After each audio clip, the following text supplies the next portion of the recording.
red Corvette and my drop top down, calling up my digits in my Motorola, and I'm speeding like I robbed someone. Falling and I'm a whip, yeah. Out in Fairfax, going hard in the pit, yeah. I still ball on the pitch, yeah. Something wrong with the picture. Something is wrong with the way, and I don't know why. Why you need to lie? Something is wrong with the way, and I don't know why. How do you get by?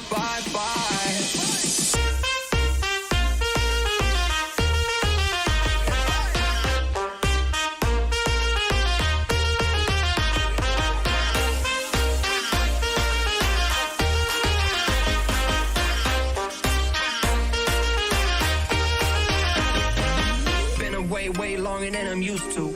You started hanging with a new crew, talking to my friends like that's something that I'm used to. I never cash outs, I just wanted him to lose you. Damn, puffing on that bullshit Uncle Sam. Who'd have thought that he would understand? And I just never fall out, I just wanna win. I'm in it for the long run, I do this on my fam. Something is wrong with the way, and I don't know why. Why you need to lie? Something is wrong with the way, and I don't know why.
Baja California.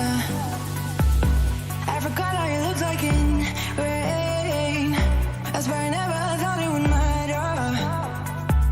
If I'm gone by now, all my weakness keep on linger on repeat like it will be my favorite song. Oh, I know I should be moving on, but you got me good, you got me good. I keep on linger on repeat like it will be my favorite song. Oh, I know I should be moving on, but you got me good, you got me good. I keep on driving to the pen, still it feels like I pretend. Keep on driving along the road to never end. Lost my little rumors back between the joints and bottle drop. Just me and all the red lights. Keep on driving.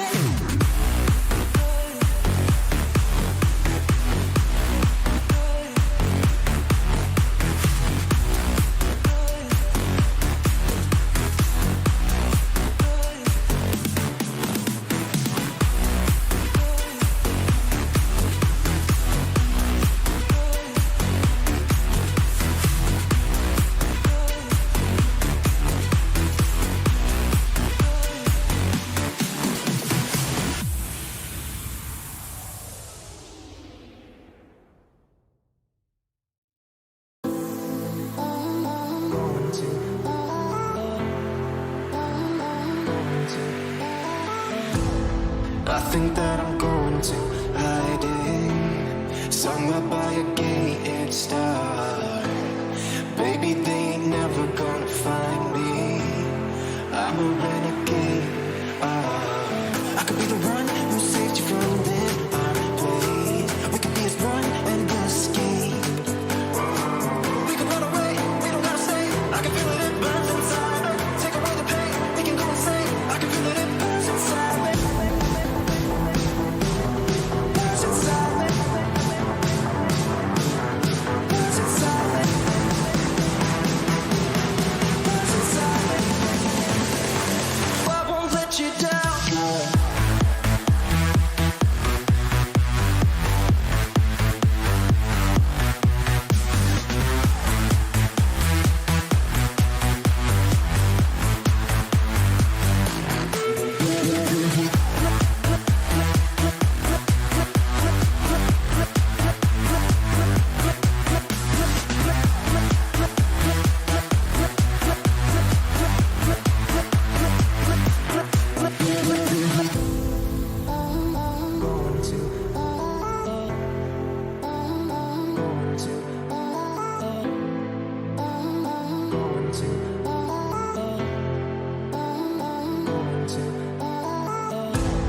We could have the world to ourselves, going to a place that's far, staring at the stars for hours, 'cause you're a renegade.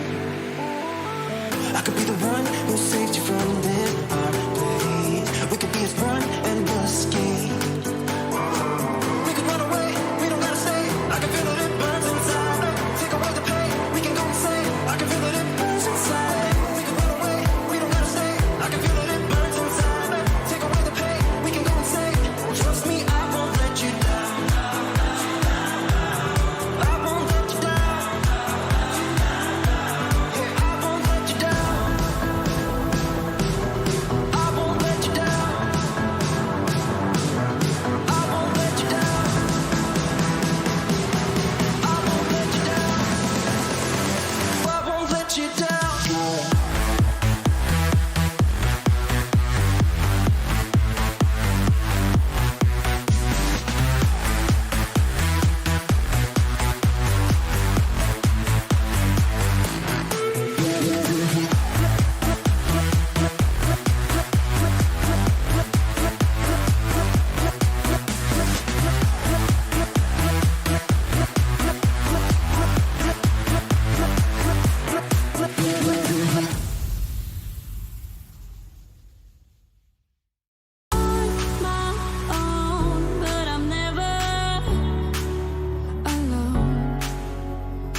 turn it up.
Good evening. It's another night here of Octane Online Racing for our final series in our sprint format. At the moment, we are at the support race where Porsche Cup cars are going to be dancing around Zandvoort in 62 degree track temps. Nothing is hotter than the two gentlemen joining me tonight. G'day, Franco and David McNulty. Good evening, everyone. How are we all? G'day, Malik. Welcome everybody to tonight's Pro Finals. Have you seen the track temp? I can see it. It's a nice and toasty 62 degrees. Hoping it gets a bit warmer, to be honest.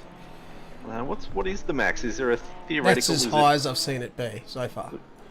Um, I've never seen it high. I've seen it at 60 before at Hungaroring.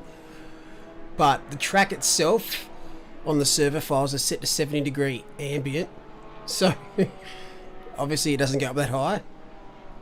It's not very often I would imagine that the Netherlands would get to 49 degrees ambient temperature. Not at all. Have they ever gotten to 49 degrees ambient temperature? Have any of us been in that weather before? Yeah, it's been up there at Adelaide, 47, 48 degrees in summer. Not uncommon. Well, never go first with a story, I reckon. Speaking of stories, sorry, Franco. Go on. David. Yes. Mate, what the fuck happened last night? I got binned on lap 1. That's what we like to hear, mate. And then I had a minute 57 of damage, and then I soldiered round for 10 minutes, and then started to pit because it was just not getting anywhere. So what you're saying is you had a great night? Oh, look, it was fun, and it dispelled the myth of, no one will come along to a rain race. Everyone in the chat was like, yeah, we're here because we like the rain. So, here we go. Alright, so if I did that every single week, instead it was the Thunderstorm series, you think 42 were going to rock up each week, do you? Yeah, absolutely. Absolute bullshit. Here's the qualified bender. What if it was not streamed? Do you think we'd still get those numbers? Yeah. Why wouldn't you stream? Exactly. Wasn't it? Were you not entertained? Well, something. I wasn't aroused.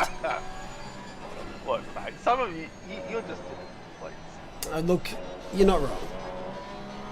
You're not wrong. But this one is a little bit different, so we're going to see how slidey we can get in the Porsche Cup car. Just cruel, really. And how many people are participating tonight, mate? There's 30. Yeah, so, case in point, last night was more popular, mate. 42 in the rain. Everyone's fucked off, Bender, because they had to deal with last night. So case in point, the wet races kill people's mood for the... Not only that, Malik, some of the people with, using sim cubes and whatever, probably all got shattered wrists at this point. They're all in hospital. They won't be going for weeks, let alone tonight. But we soldier on. Next week we'll do a couple of fun ones as well.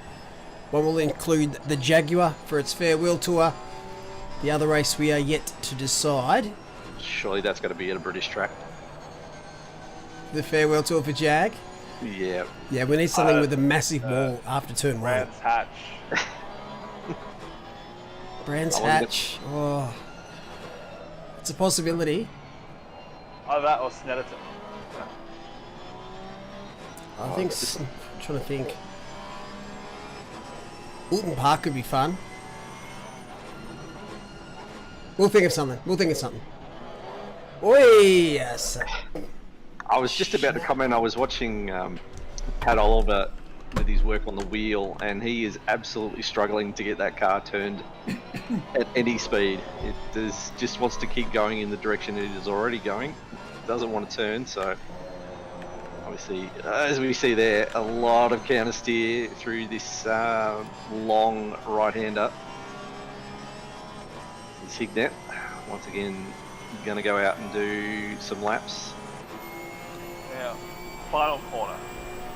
Has there been any announcement at all about when or if at all that will be updated to include the banking? Nah, there's been no announcement. Unless you want to play on an Apple phone, there's nothing about a Assetto Corsa for PC, or if you want the new gen console, but that's not till Feb. But you guys have phones. Oh, don't get me started. I've got Android, unfortunately, so I think I'm out. Like 70% of the planet. Oh well. How are we, chat? So, Janice Tully, g'day, Nan. Well, that is a slide and a half. Oh, he's tried to save it 15 times. He's yeeted it into the wall. One of my famous moments at this circuit is the actual corner. Lachlan Bruce was leading the race and a back marker went off track, came back across track, T-boned him out of P1 on the last lap of the race, losing out on the win when I was his teammate. I remember commentating that one. He would have been Wasn't gutted. good. Wasn't great, but it happens.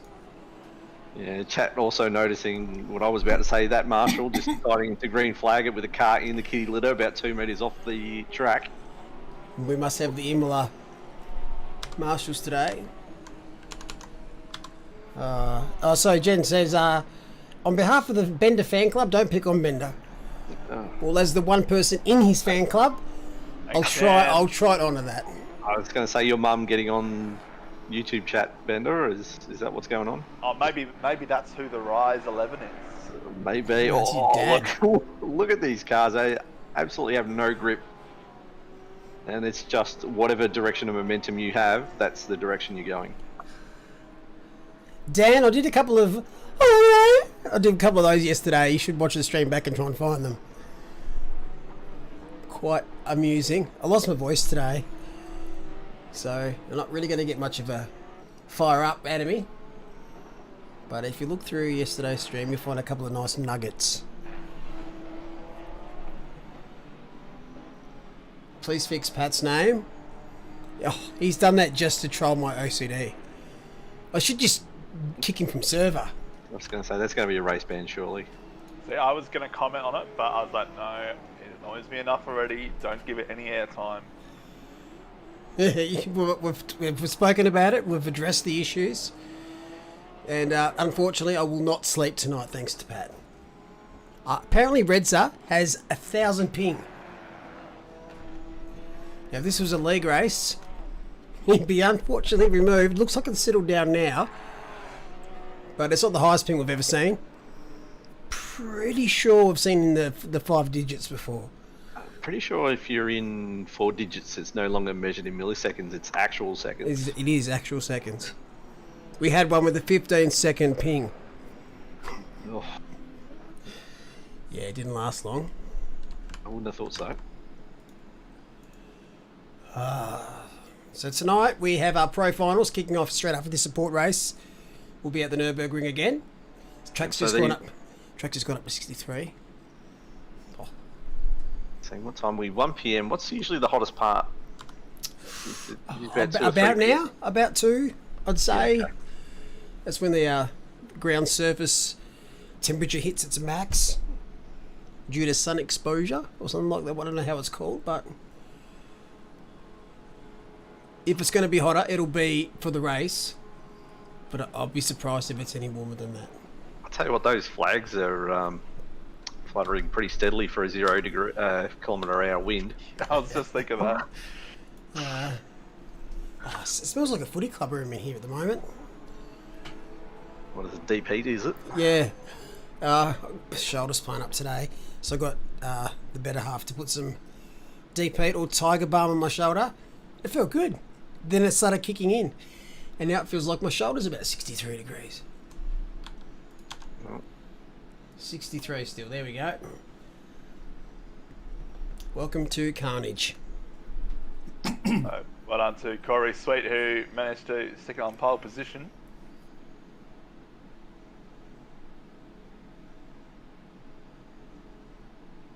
Lachlan Nichols last night in the flooded conditions talking about running 0 brake ducts at Spa. I'm sure he'll be in the complete opposite of that tonight. Was that just to get heat into the brakes and the tyres? Yeah. There's a bit of a countdown timer for this, so 3 minutes. So the tyres are getting a little bit of a reprieve before they get absolutely yeeted. Would you say he had a sweet... Oh, get out, dive balls. Understandable.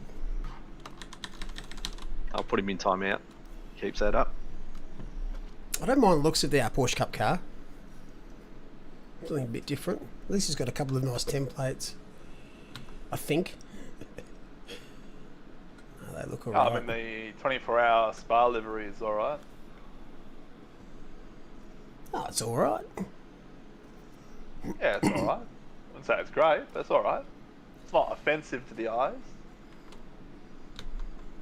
What are we expecting to happen? Probably like 4 pit stops for tyres. I should have banned pit stops, but obviously you can't close the pits. That would have been funny. Oh no, give them one set of tyres for the entire day. Oh, what an opportunity lost. It's alright, mate, next week. Next week. That is a great idea. One set of tyres for everything. Yep. And age the tyres at like 4 times the normal rate. Oh, I wish we could do that. I wish. We're just going to pick the circuit for that one. Barcelona. That absolutely eats tyres. Oh, we're already at Barcelona for the finals. Hey, Connor. Hey, Matt. How are we going, chat? What you guys racing in this support race? Was the flooded race last night a bit too much? If you have any complaints from last night's race, please send them to lockbag9999, Crows Nest, New South Wales. Care of Bender. Care of Bender.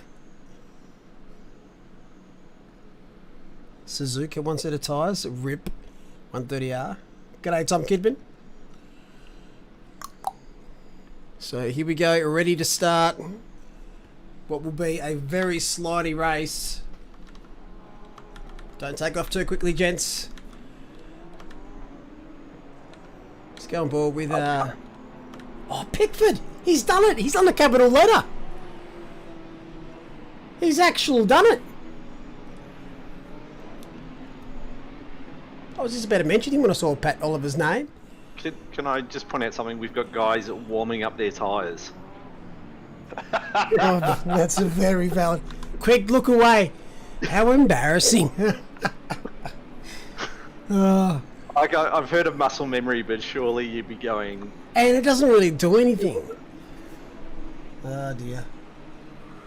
All right, call us away, one of you guys. Yeah, I'll take this one as we wait for the green flag to go, and they're away. As you can see in the mid-pack there, couple 2 or 3 wides. Sweet currently holding off Nichols, looking out now. Inside's going to throw it up the inside, but that's dangerous because the cars won't turn.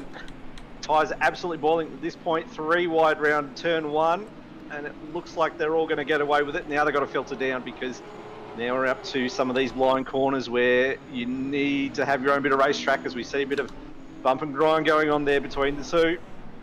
And now to this very tight left-hander, and there's a car park, and it's absolutely bottlenecked here. Everybody avoiding action. Obviously somebody didn't make the turn and has caused contact. I reckon that was Sweet and Nichols have come together. They're still piled in.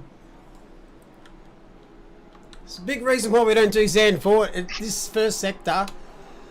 Oh, that's a big F right there. They're still bunched up there. We're going to have to watch this replay back. Let's just cycle through a bit further. Let's go back here. Looks like they've got themselves sorted now. David Neighbour. He's the one on the outside in the Spa livery. Going to go around the outside now. That's ambitious. So Neighbour losing a spot to Willis there, I think. Nichols, oh, sorry, no, Nichols. So this is one of our front row starters who got absolutely caught out by those earlier shenanigans. Well, I reckon he started it with Corey Sweet. I was a gambling man. Oh, as we see it touch there, he's just span Chalmers around.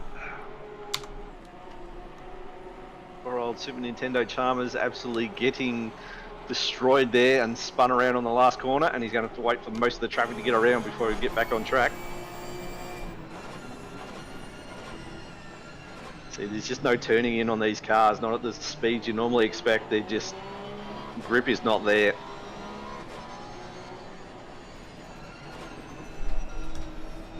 Well, let's just watch this start back. Very Gran Turismo strats going on at the moment. So here we go. So go side by side up this section. This was always a bit that worried me because it's uphill blind, and there we go, even before that tight corner. And there we go, just absolutely, yep, white ball onto the red and chaos ensues. Nichols was naughty, didn't hold his brakes. that Porsche car is just lagging everywhere. Look at that. Look at that. What was going on there? Oh dear. You can't watch. Oh, just as someone Victor. Yeah, I mean, we weren't really expecting the cleanest racing with currently 63-degree track temp, and 49-degree ambient. Hope they're running AC in these cars, although it's probably stripped out. Did Sweet stay out there? He is. He's currently P4. Quite lucky to get away with all that.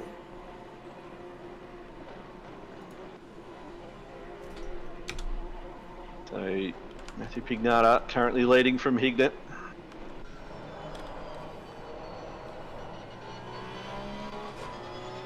Looks like a little bit more grip there for likes of Taylor and Oliver. Oh, Oliver closing right up to the back of Taylor.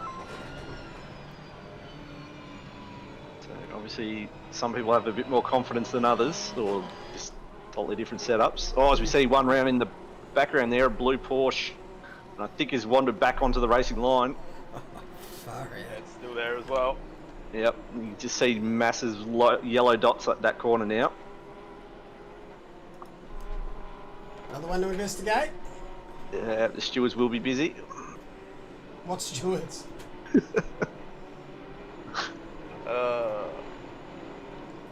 So do you think anyone will pit for tyres in this 20-minute race? Surely not. Surely you just carried the damage. No, like actually just general pit stop for tyres because they're gone after 10 minutes.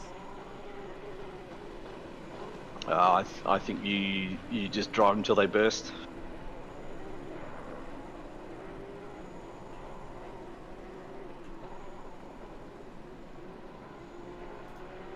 They're managing to keep a bit of a gap on Pignata. Gap out to nearly 8 tenths.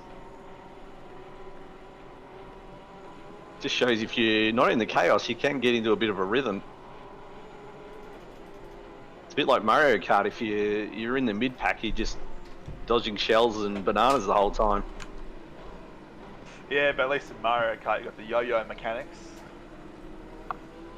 Oh, this is brave. Come on, with a lot of damage. Yeah, he's got a bit of extra downforce on the front of that Porsche's convoy.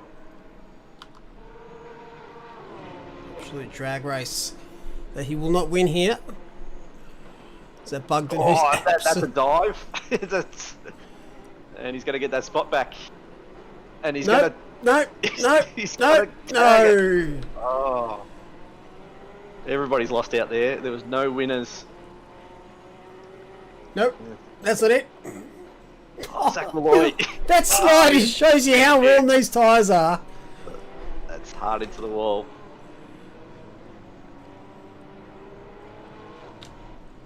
There's a fair chance that everyone set their tyre temps wrong as well. Hignett with damage leads the way. P3 last night, I think, in the other support race. So Pignata's had enough then? Yeah, he was leading. Oh, maybe. He was right behind him though, he might have been overtaken. Yeah, This car looks pretty good. I thought Pignata was in front by about 8 tenths. Now currently sitting on 0.5, but that looks a little bit closer than that now. Yeah, 8 tenths is not much in these temps. Corey Sweet wants his P1 back.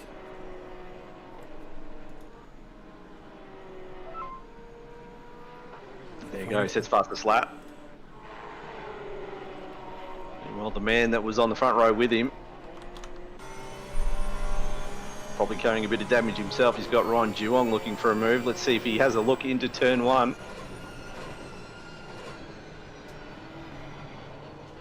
No, it's been one of the few decided not to send it. Nice little train going on here. Just see the track map light up with yellows. It's like a Christmas tree. It's been quite a while since we've been here at Zandvoort. Yep, hopefully it's quite a while until we come back. A big fan, are we? Yeah, no, not really. It's going to be interesting with if it does get updated with the banking. Yeah, if they update it with the banking, it'll be... Oh, look at Duong. Just seeing everybody in front manages to pull the car up. Sorry, Bender. Oh, spin in front. Oh, is he going to avoid? Yes, no, no is the answer. You hate those. Those are the worst, the slow ones where you just don't know which way to go and you always guess wrong. Oh, is this Austin Powers' car? Is it a Jaguar? Not quite. Looks very British. So I was going to say about Zandvoort. Well, what changed first? Paul Ricard pit entry or Zandvoort's update? Paul Ricard pit entry has been a couple of years. The Zandvoort updates, so as we see another Spa Porsche. No bar. Out of the... Pretty sure it was pit lane. Assassin's Creed Competition for Dead Barrett. Interesting name. So obviously planning to get up the leaderboard just by murdering his opponents. So, a favourite Assassin's Creed game, and why is it Black Flag? Don't know, never played them. Really? Yeah. The latest ones are pretty sweet. Black Flag was a lot of fun. Odyssey was good. The latest one, Valhalla, I've not played, but the best ones were the Ezio storyline, so 2, Brotherhood and Revelation. I just enjoyed Black Flag. That was it's good. off. Odyssey's awesome. Valhalla's a bit of a grind. What was one before Odyssey? Origins. Origins is alright. One thing I don't like about Assassin's Creed is when they do that stupid stuff with, what's the place they're from? The real world. Yeah. Hate that stuff. I couldn't care less. Nobody actually knows where they're going with that storyline. Yeah, like, what's the point? Just get it out of the game. I don't care. I just want to play the characters. What about you, chat? What's your favourite Assassin's Creed title? Modern Warfare. Awesome. Which one? Assassin's Creed Modern Warfare, the first one. That one had Rust in it. It's got Dust too. Do you have a 3KD? If not, I'm sorry, you have to leave, Franco.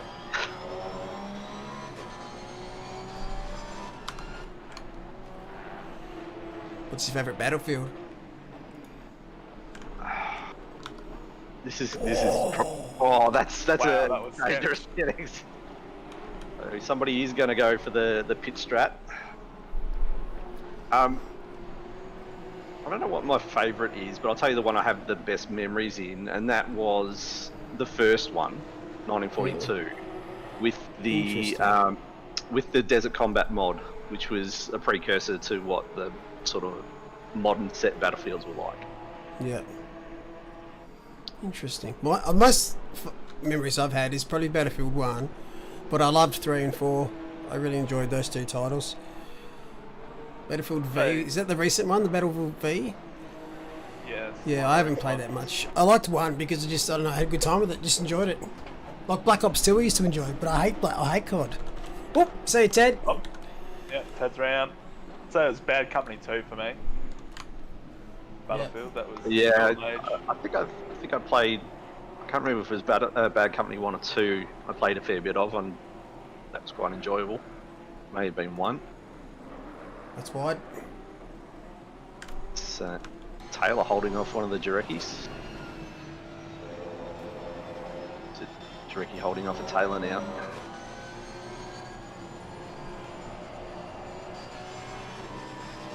This Tell looks you what, good. you're brave riding the curbs here.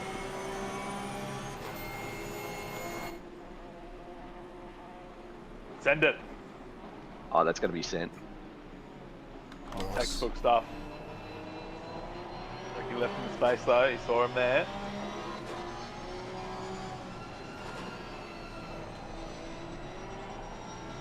Oh, until he lost it. Did all the good work there. Just seeing a lot of cars get out of shape on the lead up to that corner. Just so slidey with the hot temps. Yeah, Yeah. it's a bit of a roller coaster, Right that off there. section. Yeah. So this Oh, car's Taylor's- gonna die. Yeah, he's decided discretion's a better part of valor and go, but he might get tapped while still in the kitty litter here.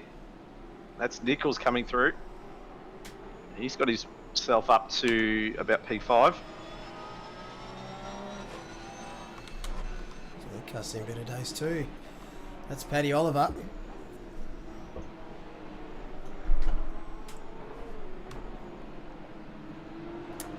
This is going to be messy coming into this chicane. Let's go through wide.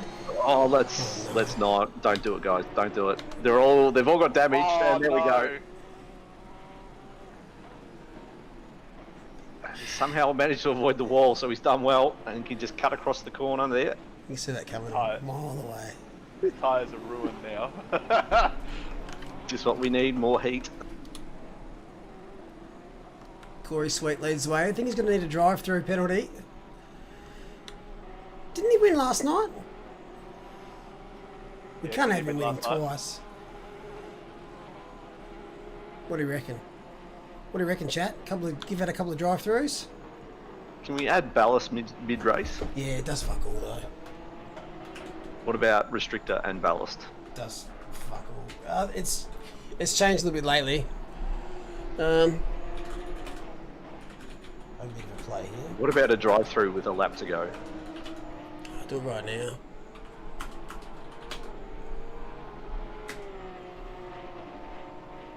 Who do we want to win?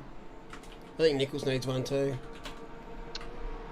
Yeah, I think so for that early lap one. Who else wants to drive through? Pat Oliver, just for his name. Where is he? P17. Oh, he's already in the pits. Chat, tell me who wants to drive through? But if he gets out of the pits, give him another one. I'll give him a stop go.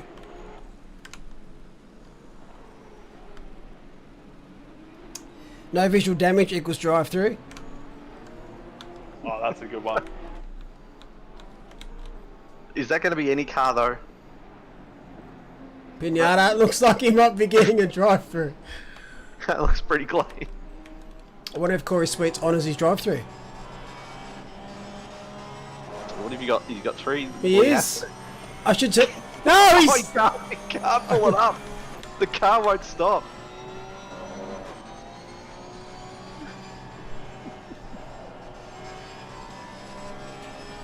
And there's enough laps where they can get to the end and have it converted to a time penalty. Oh, that's too much grass there, mate. I don't know what Nichols was thinking, but Yeah, there we you're go. not gonna cool the tyres out there, mate. Top six all got drive throughs. Get in the pits, lads.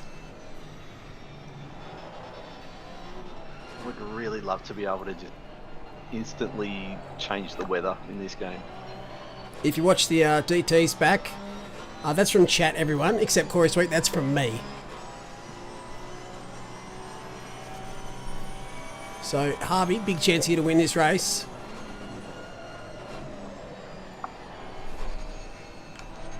I'd love to hear the voice chat at the moment.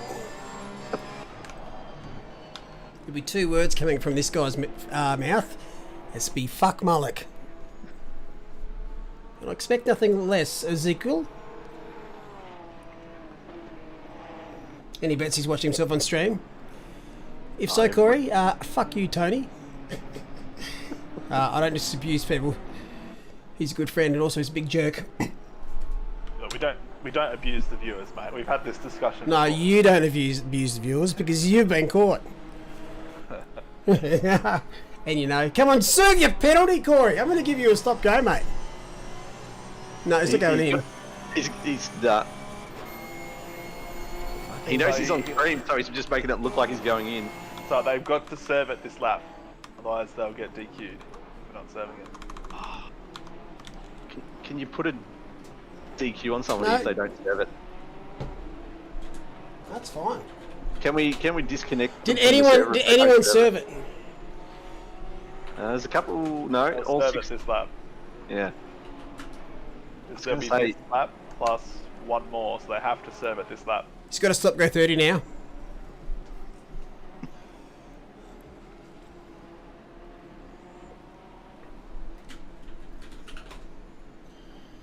Just serve it, lads. You're not playing for sheep stations. They're probably on the radio to the FIA, asking to explain the decision. Last I heard, the FIA doesn't check their emails during races.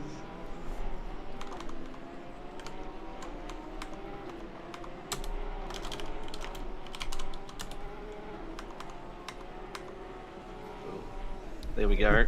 Message has been sent. I want to see who nails it. If they're smart, maybe they can get away with smashing themselves as fast as they can through the pit lane. Well, here's the thing. If they nail it, okay, I'll remove the penalty is if they can absolutely nail it without letting go of throttle. But they'll get a pit lane speeding though if they... I'll remove it. There you go. Oh, he's coming in, good man. Now I should remove everyone else's. They're all coming in. Who's that that's just gone past? I'm hoping that's a lap car. Lap car. He's got a pen. I didn't give that out, Corey. Well, do you reckon he's going to get disqualified? Nichols is... No, that's why. He couldn't. The pit lane's blocked. Everybody. Draggy was there first. Before Nichols crashed. Oh. That's an interesting one. Look, that's it. Keep going, Lockie. You might get disqualified, but... Oh, Jesus. I'm not sure what's happened, but we might need to watch that back. So Sweet's still going to get a pen after this race to not serving the stop go 30. Do you reckon we'll get time added? So it looks like Harvey's in the box seat here. Do you want to see what happens? Watch this. I'm going to find it. Here we go. This is Juong and Nichols. Oh, there we go. F. Just ensuring that he was going to serve his drive-through penalty.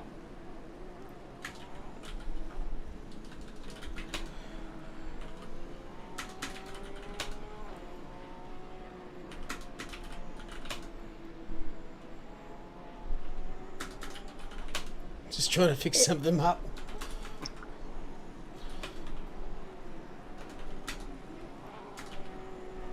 Oh, you got to cross the line, Corey. No, he's deciding he's just going to park it. I gave him a 15-second penalty if he loses by 5 seconds. Oh no! Huge. Oh, this is where if you're on a direct drive wheel, you got to let go of the wheel. You will be set upon.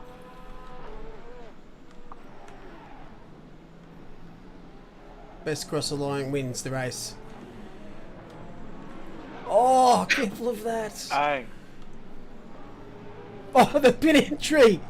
Oh no! Jeez, there's going to be some... I hope they're on the voice chat and I'm expecting these. It's going to be some safety ratings losing some digits as we've got the old Austin Powers. Yeah. Lord Rags-esque. Where's this firework coming out of? Just the ground.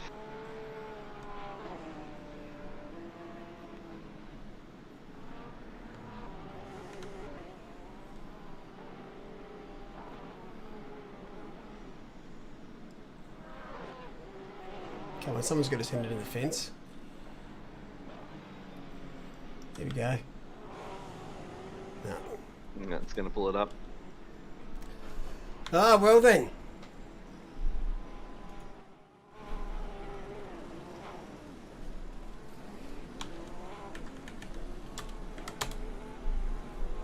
So who won? Who knows? I think Corey Sweat got disqualified on my timing sheet.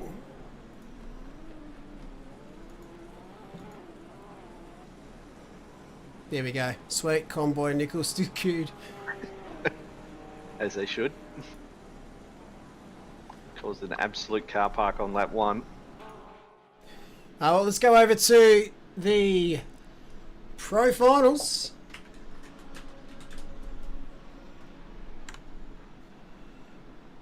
I'll be back in a sec, gentlemen. No worries. I'll go over some of the names got racing the Pro Finals. So these are some of the names that people have been waiting to have them all together on the same bit of racetrack. Bakita, Houlihan, O'Hara, Baldwin, Smith, Talbot, Adini, Mia Rose, Kichi McCourt, Sneakers. So this is a pretty stacked field, Bender. Yeah, this is what you want to see. All the big wigs coming out to play. Green light. Go, go, go. Sweet. Now begin qualifying, and there is a bit of a mad dash. 11 minutes, so luckily it's not a huge track.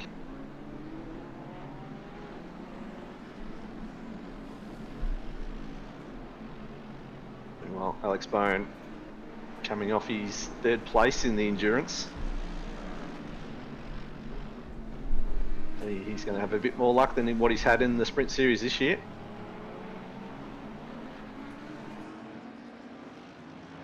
So what battles are you looking forward to, Bender? Well, I think qualifying will be quite interesting. Obviously the race is the main battle, but qualifying, that's generally where you see the fastest times. And while it's only just deciding the grid, a lot of what goes on at the front of the grid is mental, who's faster than who's got the edge mentally. I can say I was faster than you there, I had you covered, so I think that'll be quite fascinating. I'd expect the 3 usual suspects that you mentioned before, Bakita, Houlihan and O'Hara, to be up there. Smith as well, Mia Rose. Be surprised if they're not in the top 5. Yeah, I think a lot of people are expecting usual trio or quartet. Bit different though from the enduro that we saw Andy O'Hara absolutely smash in the shootout. He'll be in the Merc, which is not probably is considered as overpowered as this track as what the Bentley was at Misano. So be interested to see. And Bakita is in the Porsche, which can be hit or miss depending on the circuit. Can't have everything.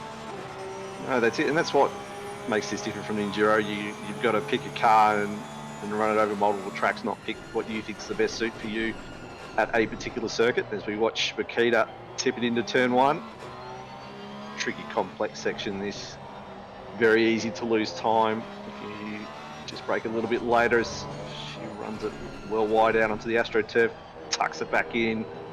This second part, cut back across the right-hander down to this little bit of a straight down towards his downhill left-hander.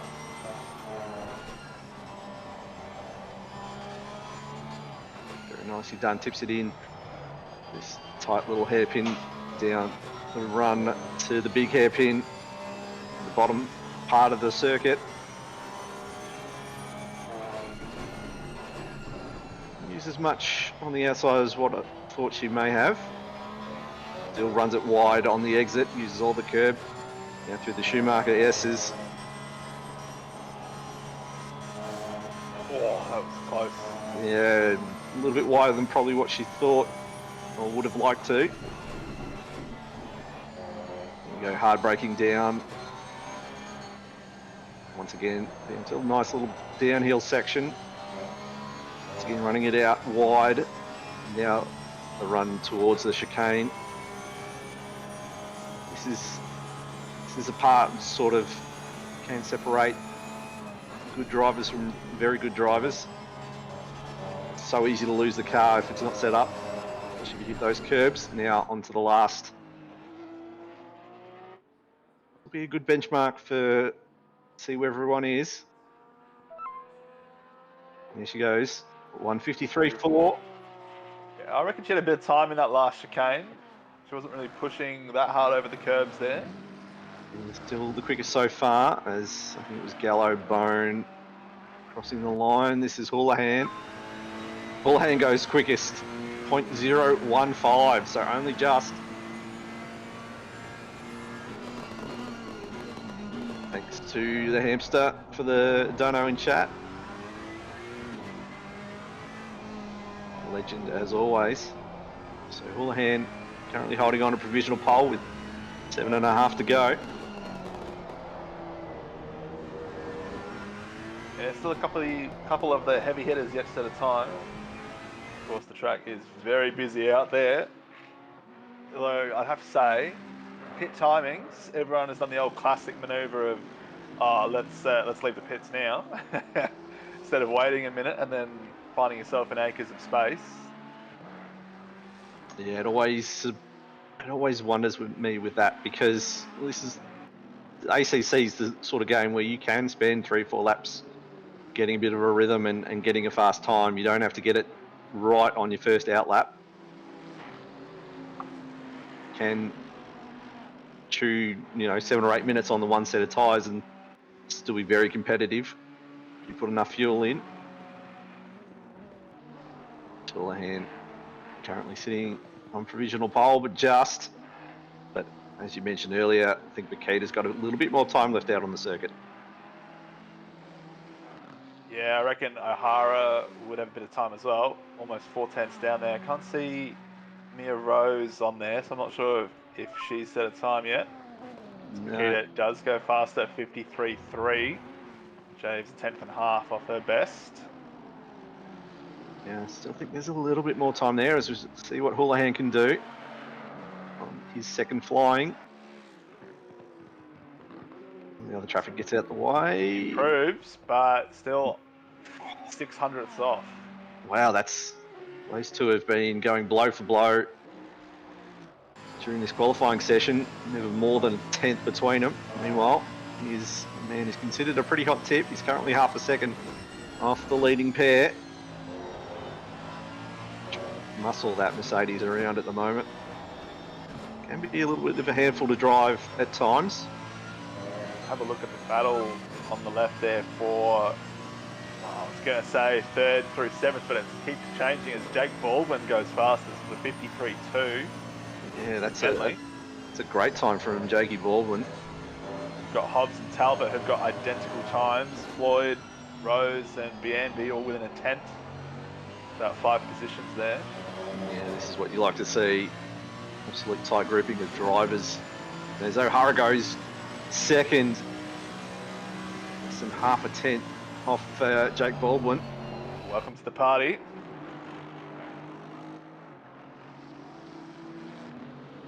And as Pat in chat says, the top 20 within a second, so you can only imagine what the opening's going to be. It's going to be a very tight grid. Meanwhile, Zachary Smith, the Aston Martin, currently sitting down in P15.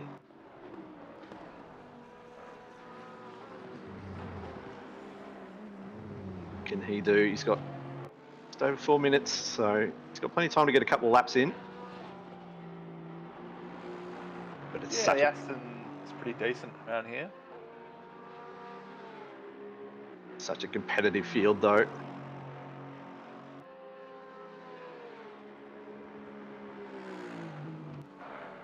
I mean, look at this. You got Madison down in 26th. How often do you see that? He's really quick. Yeah, it's only one and Zach was very close to that pit wall on the inside there. Smithy going to cross the line and going to go P1. Great lap. P1. Wow. Tell you what, anybody can get pole. You get the feel. I know we mentioned a couple of drivers earlier, but it's some of the guys that we weren't mentioning, like Smith and then Baldwin, starting to show some of these other drivers they're not here to muck around. Well, Mia Rose, who's in the Nissan, is in the Jag for a little bit of the season, but made the switch. Currently sitting in P11, but only less than 4/10 from P11. Shows you how tight this field is at the moment. Yeah, that's crazy. I would have liked to have seen her stick it out in the Jag. I mean, I think she still would have made the finals, but obviously she wasn't having fun and decided to swap to the Nissan when there was an opportunity to do so.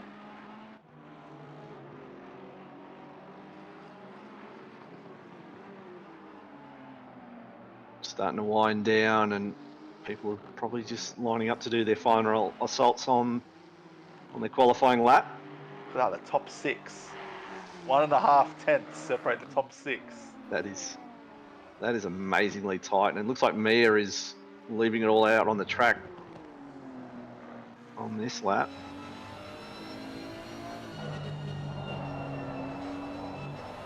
Yeah, will we see a 52? That's the question in chat at the moment. I think it'd be a pretty special lap if we do. Well, you might need it. May take a 52 to nab pole here. Mia absolutely clobbering those ripple strips. What's her time going to be? You get the feeling she's gone all out. And it's not an improvement though. So she's got another. Yeah, got one more lap. Meanwhile, Bakita, unfamiliar territory, down in P5 at the moment. So we can see there, our current provisional pole sitter, Zach Smith, is in the pits. So he's done. He cannot improve.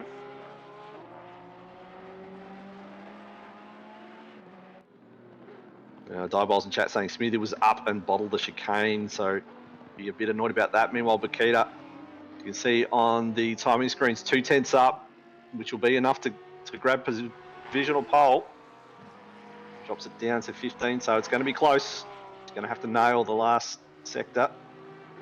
So we have a yellow currently. I think that's just for traffic getting out the way.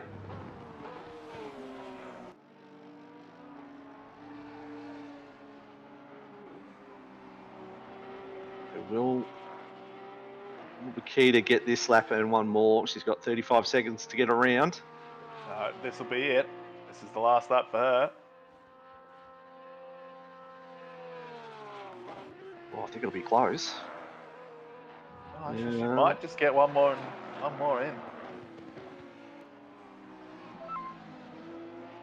There we go, Eddie O'Hara. This is going to be in the 52s here for Bakita. Look at that, 52.8. Oh, what a great lap, and enough time to do another one, but I thought for a second there she was going to pull out. So that was enough. So as well.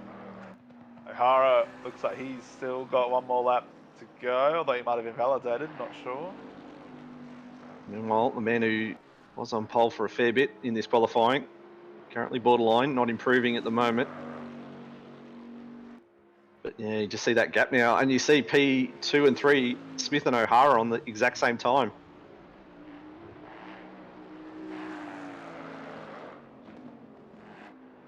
Tell you what, there's some absolute nightmare gaps. As we see Baldwin, don't think he's going to improve by much. No, he will stay P4. The identical time! Oh my god! What?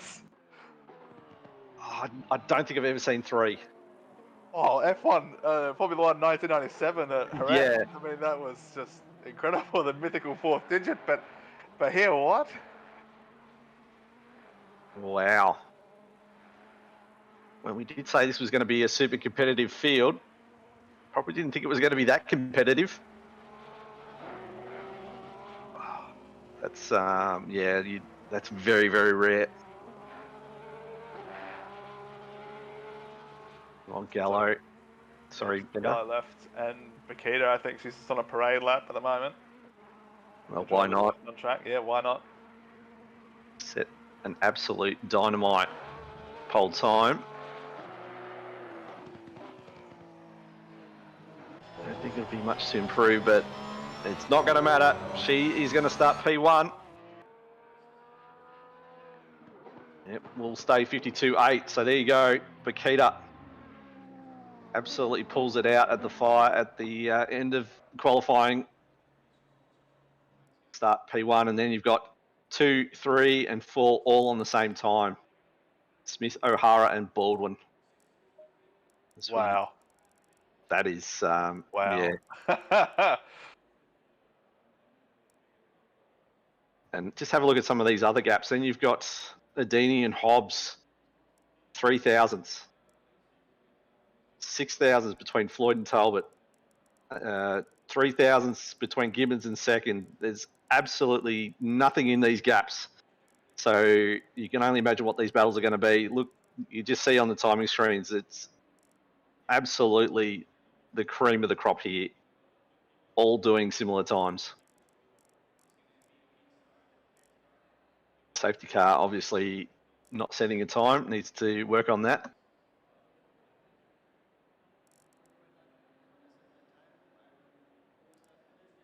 So Bender, don't know if you watched race 1 last night in the Pro-Am finals.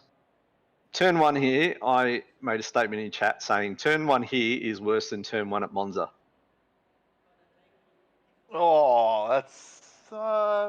And I'll tell you why. Yeah, actually, I don't mind that. Yeah. And I'll tell you why. Number 1, there's no escape route. Number 2, it invites people to look. The way the track shapes away and goes wider, it just invites people to have a look on the inside and you know, not tuck in and look a little bit later. It just seems to encourage people to just throw it up the inside. It might not, 1, have tyre temp and brake temp, and number 2, just might not just get the move done overall.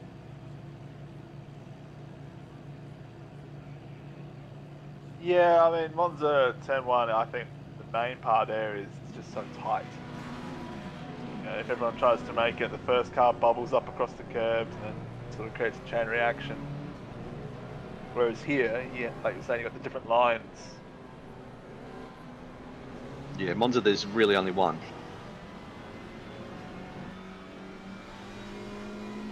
Two, if you count escape route, which is usually a better option some of the time. So we watch the safety car now, get around, lead this pack.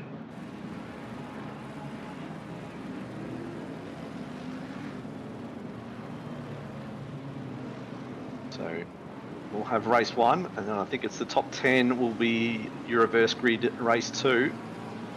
There'll be no qualifying, or second qualifying for race 2. So whatever you finish outside the top 10, that'll be your starting position.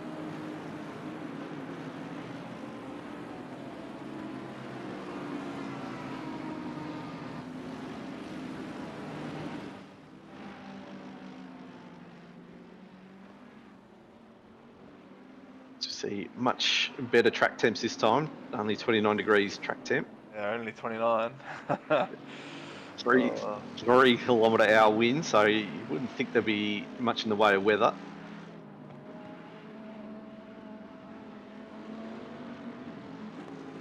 So chat, let us know, will we see a safety car tonight in this race? Will there be a turn 1 schmozzle?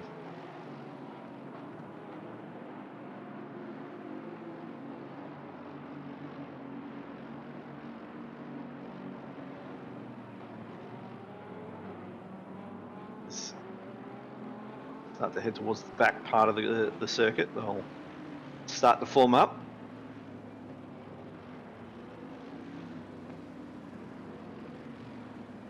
So first whole complex really turn 1 through to about turn 4. It's always fraught with danger on lap 1. Yeah, very easy to pick up track limit warnings as well if you go wide on the exit of 4.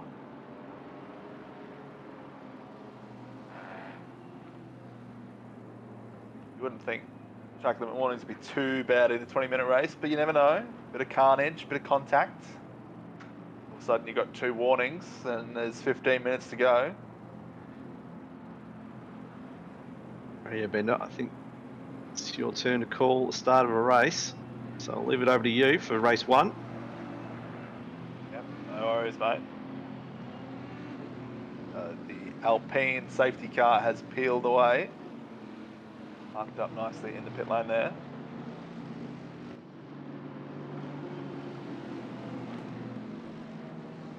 As we see everyone coming around the final corner, we've got Bakita on the left, Smith on the right.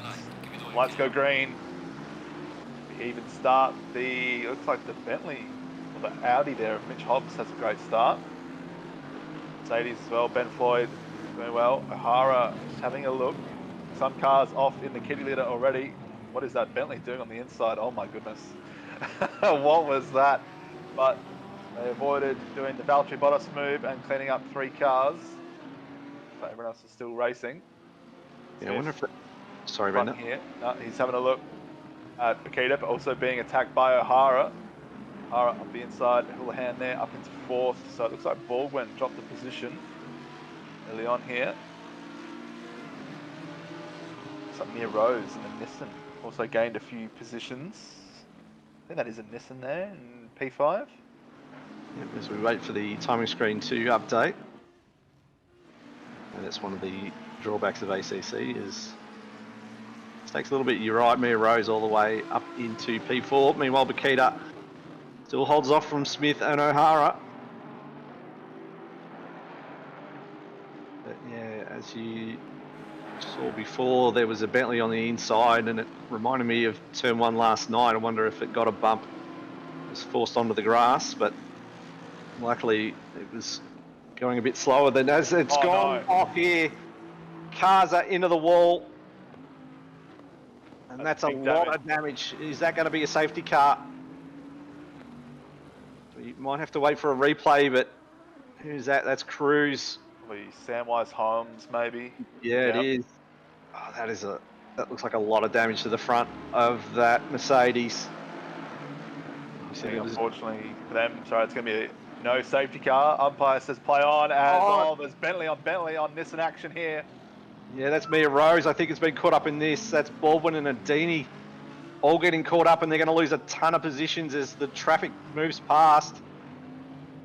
Oh, Mia, just probably the unfortunate incident in that party.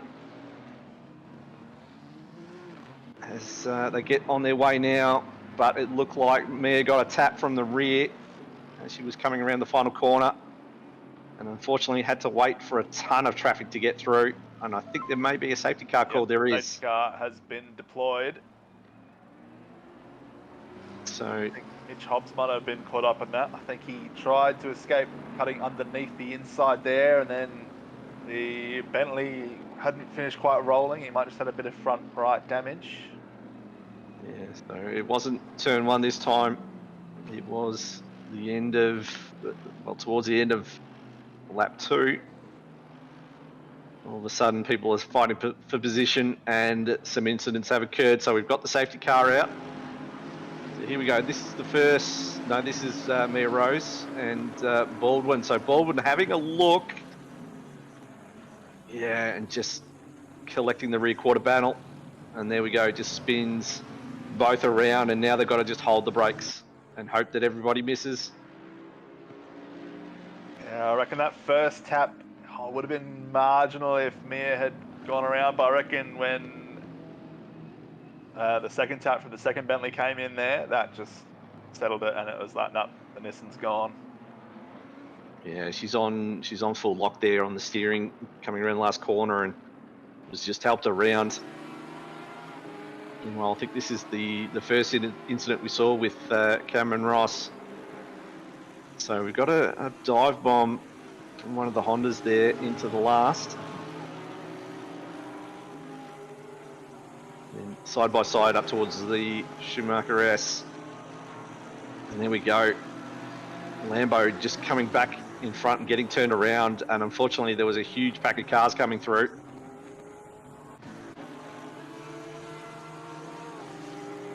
This is Cruz just getting helped around, and Poor old Samwise just had nowhere to go. He was a victim in all of that. Yeah, it really wasn't much you could do, unfortunately. Those are the worst ones when you're just an innocent bystander. Yeah, I'm sure the stewards are going to look at that, see what potential penalties need to get handed out, as they're going to be a little bit busy. A few incidents to look at.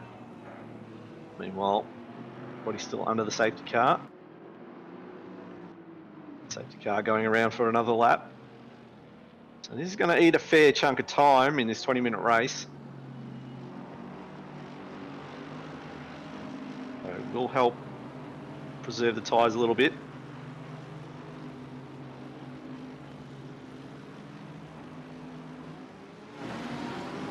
There we go. This is a view from the start.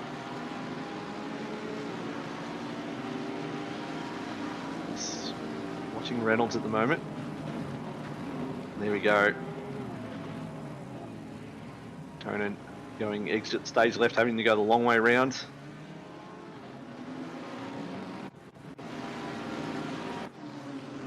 So watch here, I think we're going to see contacts. Also, Tanakis has been hit from behind.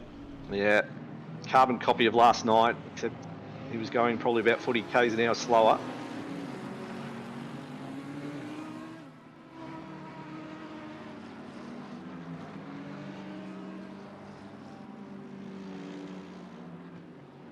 So, Mia Rose and Jakey Baldwin have been the big losers there. Currently circulating down the back part of the field.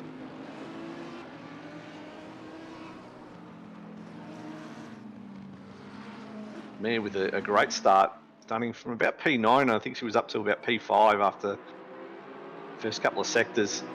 So we watch another replay. 4 wide in some spots.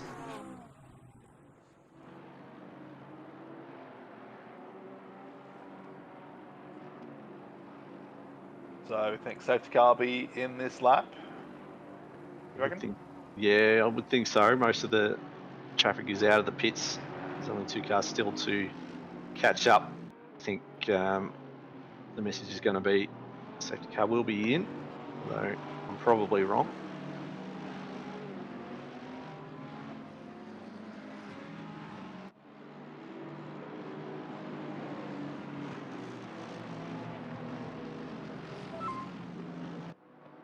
Oh, there we go. Official confirmation from race control. Safety car is in this lap. Really need the ability to put a set of amber lights on the top of one of the cars that you can turn on and off. Yeah. All right, so Makita currently has control of the field, hoping to steal a bit of a gap on Smith and O'Hara.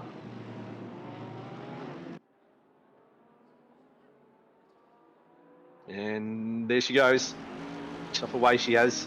Managed to do pretty well. Meanwhile, O'Hara is very much on the back bumper of Smith at the moment, but Makita has done well at the jump. Hobbs having a look at second. As we see them all stream down into turn 1 once again. Managed to pull it up though. Go back through the field, just make sure everybody getting through cleanly. It's Madison on Biambi.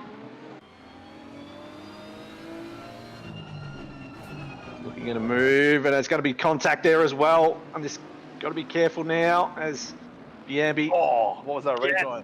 Yeah, that was a bit sketch, and also Hunter now trying to feed himself back in and get himself a bit of racetrack. Oh, this is a bit of a gaggle as well now. Tell everybody is trying their absolute best to get points in this final series. Meanwhile, out in front, Bakita managed to get about half a second on Smithy.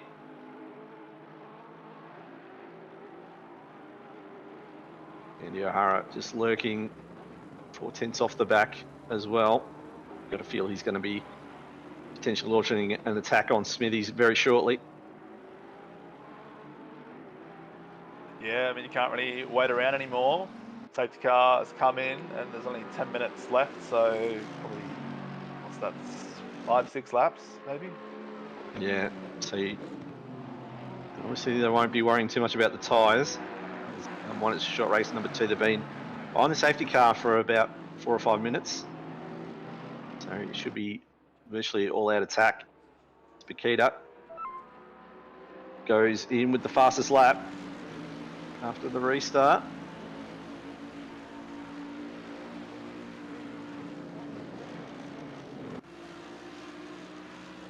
Watch this battle here for over P9, I think. That's, sorry, P10, that's Gibbons in the McLaren holding off Gallo. Yamby now, after his little misadventure earlier, looks like McCourt trying to hold him off, and he's trying to go the long way around. That's brave. This is Sean Madison, the other party in that earlier incident with Biambi, trying to sneak up Karud, I think that is. Oh, Kitching, sorry, in the Lambo. Hunter also trying to take advantage. Very wide on the exit there, turn 4 by Madison. I reckon he would have picked up a warning for that. Yeah, Hunter trying to look for a way past Kitching. It's in P19.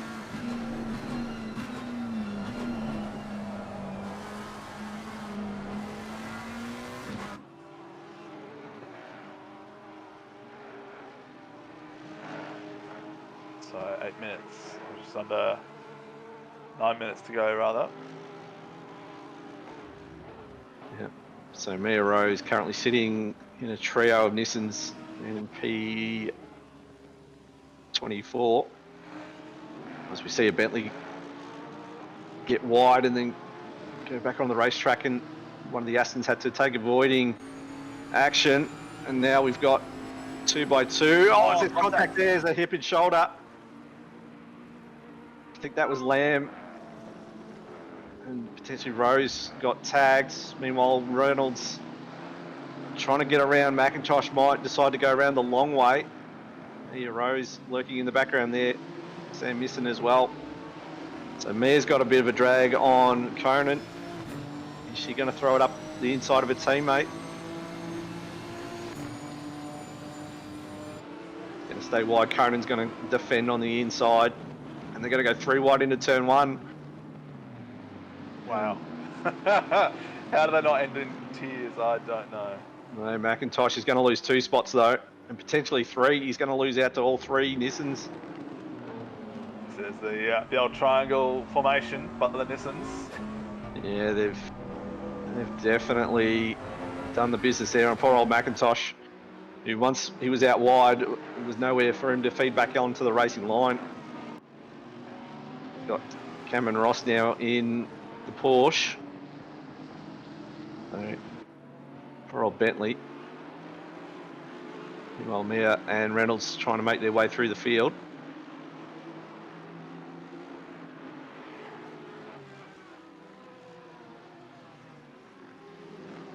And we've got Bentley, that's Baldwin and Sneakers.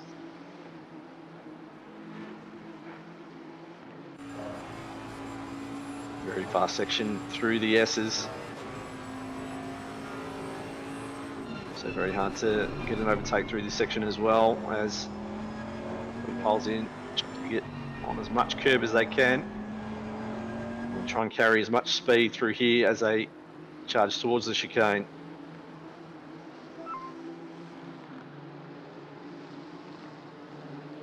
I saw a penalty just flash up there just before the fastest lap notification. It is, that's a penalty for Karud in the Porsche. Been given a drive through. Oh, that's rough.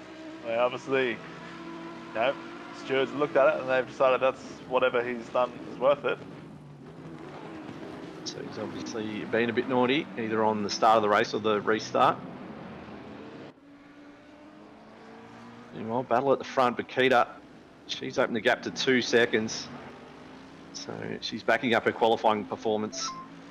Is going to, this McIntosh now is also getting a 10-second penalty for collision on lap 1.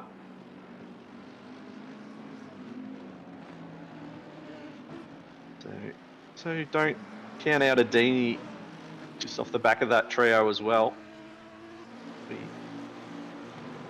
can just see him in the background there lurking. If these three start fighting, Jake Baldwin, I think that's one of the incidents we saw earlier on.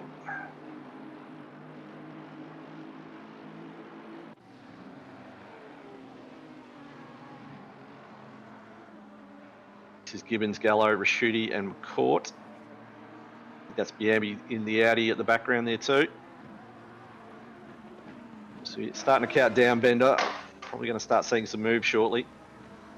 Yeah, I think so. And of course, the penalties in this race, because we did have that safety car period, it's going to be extra difficult to get the gaps that you need.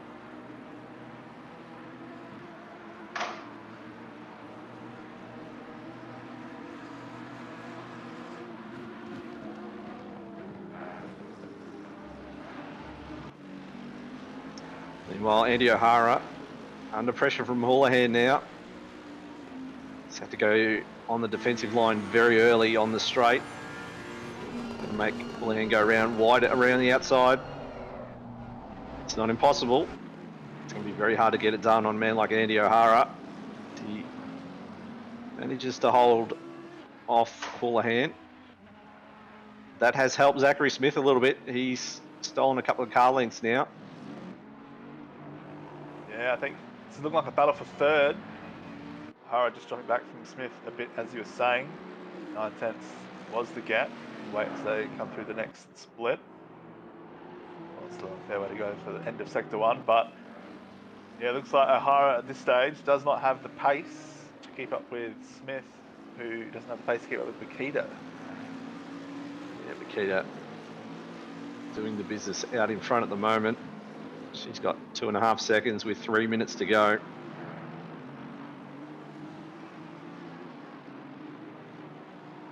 So we see O'Hara's now 1.3 seconds behind Smithy, so it's the sort of toll that defending will do.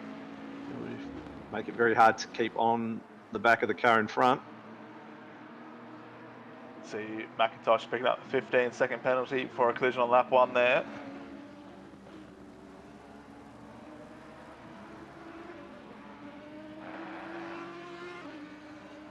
Yeah, this is trying to get into the top 10 as Gallo now.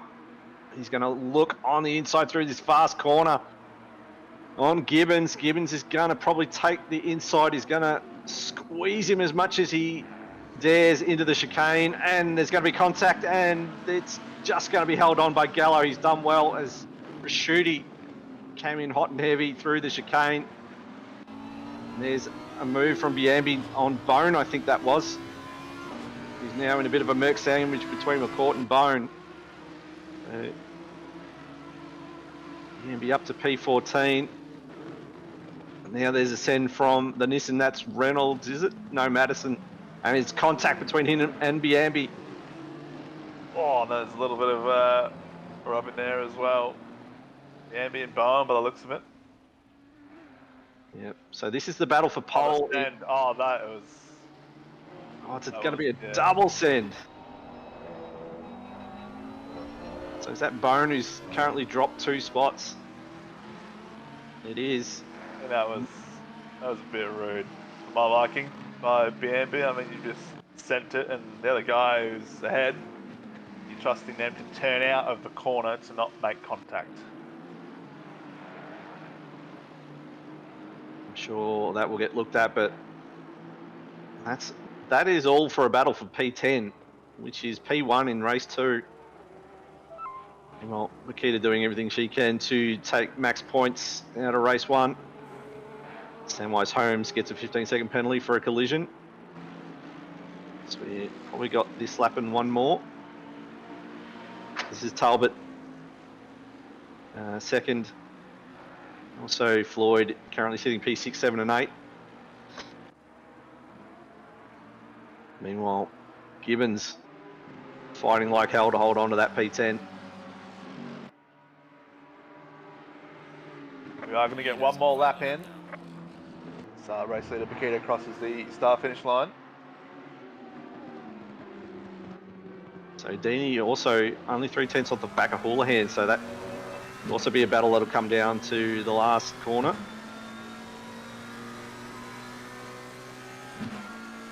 But yes, we ride on the back of Colin Gibbons as he looks at Gallo. Will there be a send? There we go. Conan picking up a 10-second penalty.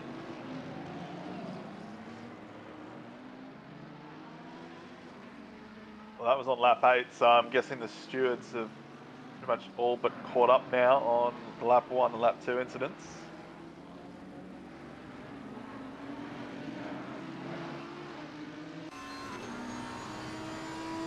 Well, Rashuti. Hopefully get up another spot for race 2, but Gibbons currently in the box seat.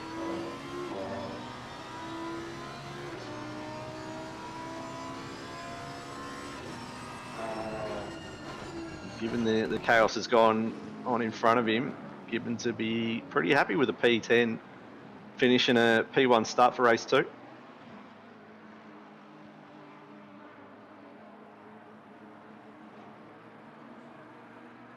Yeah, it's always nice to get reverse grid pole, I think, particularly in this field, you know, on this track. Okay, it's a bit longer of a race 2, but it's not the easiest place to pass, so if you defend well, you should be able to hold on.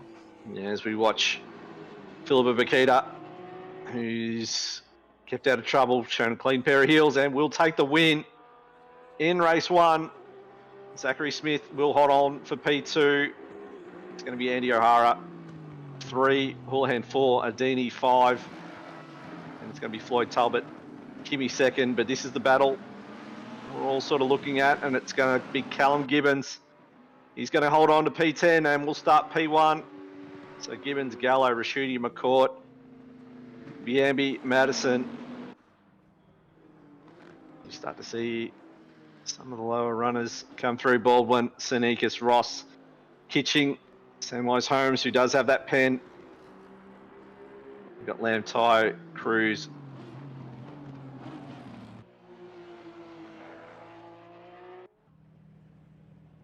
Mia Rose finishing P18 after her unfortunate incidents throughout the race.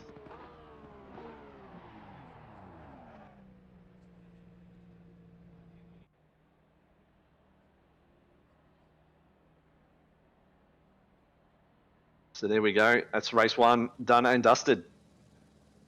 Yep, it's in the books. First blood goes to Bakita. Get the feeling the Porsche really suits this track. She showed with both quali and really wasn't troubled in the race. Oh, everywhere you looked, it was just crazy. Look further down, look at the 22nd. So, you got Baldwin and Sneakus, very quick Bentley boys there. Saying Mia Rose in 18th.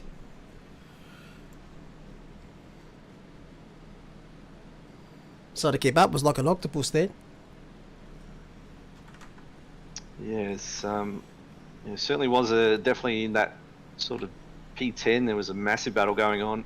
So guys know what holding P10 means for race 2.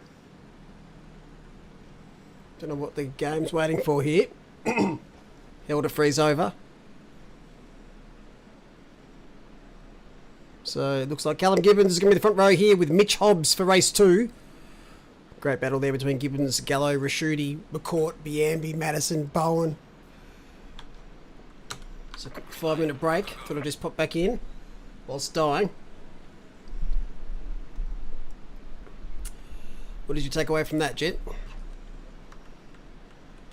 Philippa Bakita obviously with quali and also the race showing she's going to be very tough to beat. If she can maintain that pace and get through this race 2, get through positions cleanly. I was a little bit surprised Andy wasn't forcing the issue a little bit more on Smithy, but Smithy did very well after the restart, managed to put a bit of a gap while Andy was under pressure from Houlihan behind. I think he'll take that podium here with the Mercedes. Puts him ahead of Smith for this race to start. Can never count Andy out. listening to Bender say that doesn't have the pace to stay with him, never ever count him out. 10-minute race, you know. He'll get there. Unless some more disasters happen on lap 1. Yeah, but it makes it very interesting for this race. As he will have track position ahead of Smith and Bakita. So, yeah, certainly not going to be easy for them to pass him. Pretty much, Howard. Especially with how wide you can make that Mercedes. And just a quick shout out to Loud Howard. I do appreciate the fact that he's called himself Loudest Howard, not just Loud Howard or Moderate Volume Howard. I'm glad you noticed that after 8 weeks, Bender. But, mate, I don't always have the stream open. I will find a Howard that's louder than him, and he will have to change his name. Alright. To No, a I just to a Loud Howard. A Loud Howard, okay. I just open the stream, like it, and then close it generally. Oh, thanks, mate. Not- Love the commitment. PC's not great these days. Yeah, it's fair. Cameron Farmer said Thunderstorm.exe failed to install. I think we should restart. Jack Baldwin saying petition for Super Quality to return. Oh, very unfortunate there for Baldwin. It's one of those races where you're up against people that are very, very similar pace across the whole grid. So you will kind of trip over each other at some points when you're going head to head. But all in all, that was a very good race. We saw it in the qualifying. The gaps were so tight. Pro-Am standings aren't just up yet, Connor. This dickhead decided to organise finals and endurance starting the same week. Well, whose fault was that? Yeah. It's a bit like that, but we had to get the show on the road, so... Oh, and also, yeah, Mazzano last the weekend. So, what do you reckon? P1 here for Gibbons? Big chance for pole here. He's the only one on track. Yeah, he just needs to make a clean lap, and I think he'll be on pole. Nick Minute invalidated. He's got enough time to go for another one. Hopefully that won't be required. Oh, he's nearly got wide there. No pressure, Callum. We're all watching you.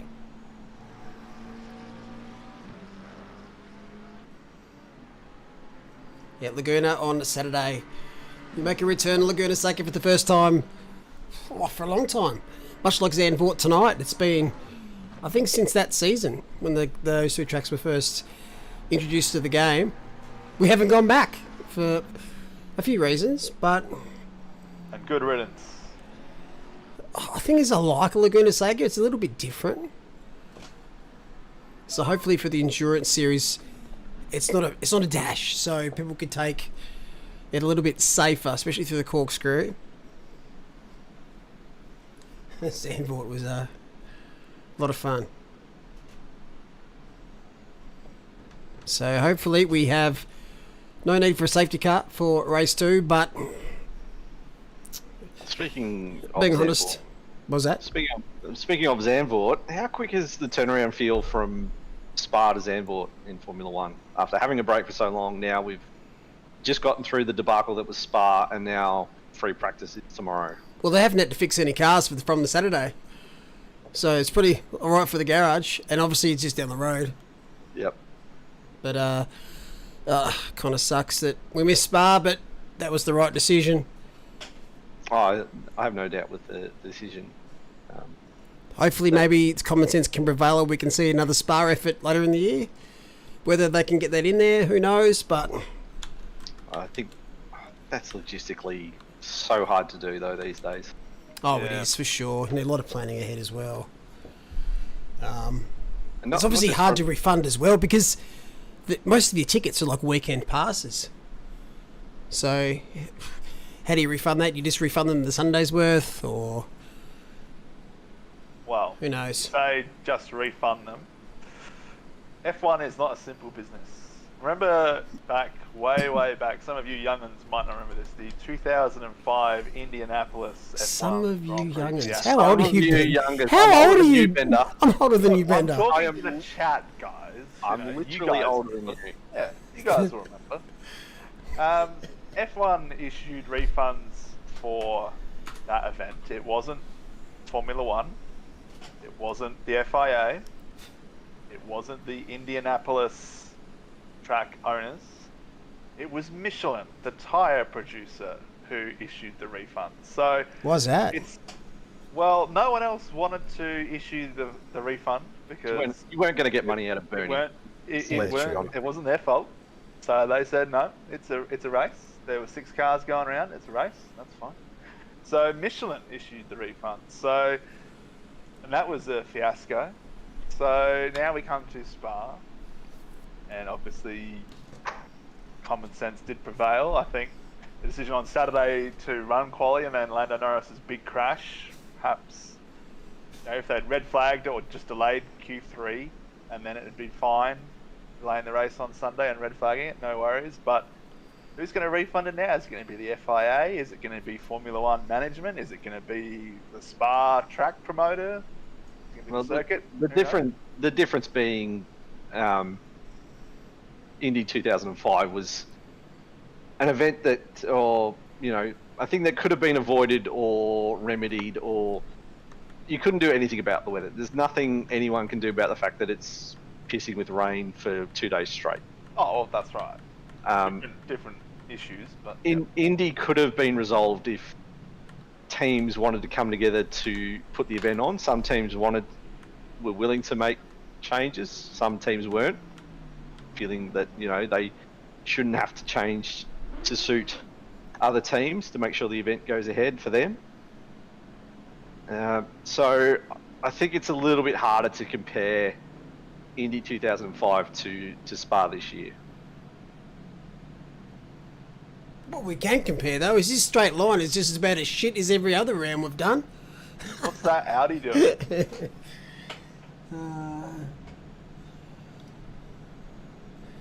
Yeah, it's been a weird week for F1, but hopefully we're back onto it on this weekend at Zandvoort, as that Audi is trying to get disqualified. So let's focus back on this race. Who took race 1? Bender did. Branko, over to you, because my asthma's fucking awesome.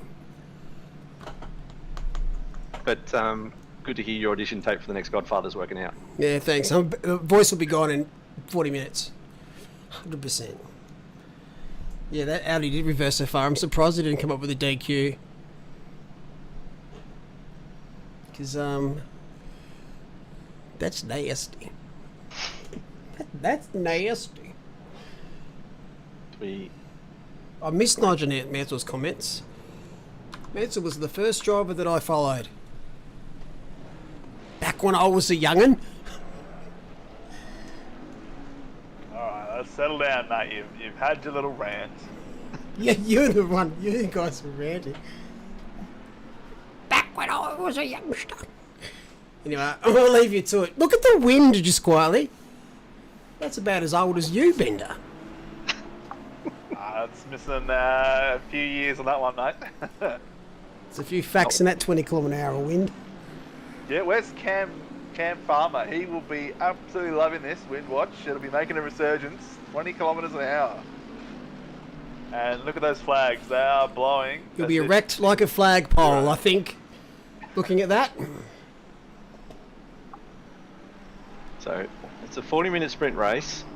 If you're the likes of Bakita, O'Hara, Houlihan, Smithy, how keen are you to get overtakes done early on in this race, or do you just want to let it settle down for the first couple of laps?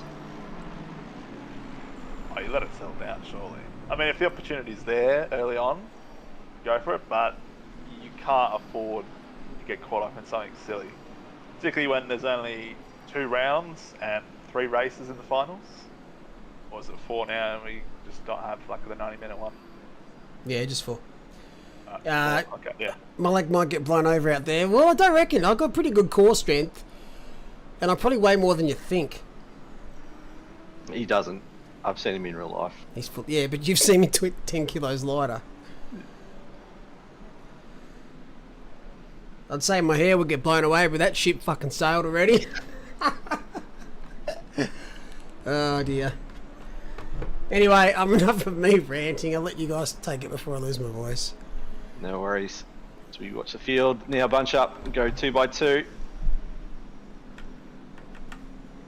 going to be McLaren, Audi, Bentley, McLaren.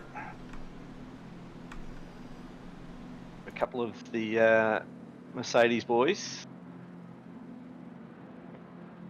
And the Ferrari, the Aston, and the Porsche of Bakita rounding out the 10. This could get very interesting on this restart though.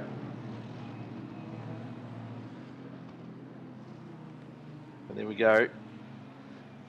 The greatest 2 by 2, but we're going to go with it.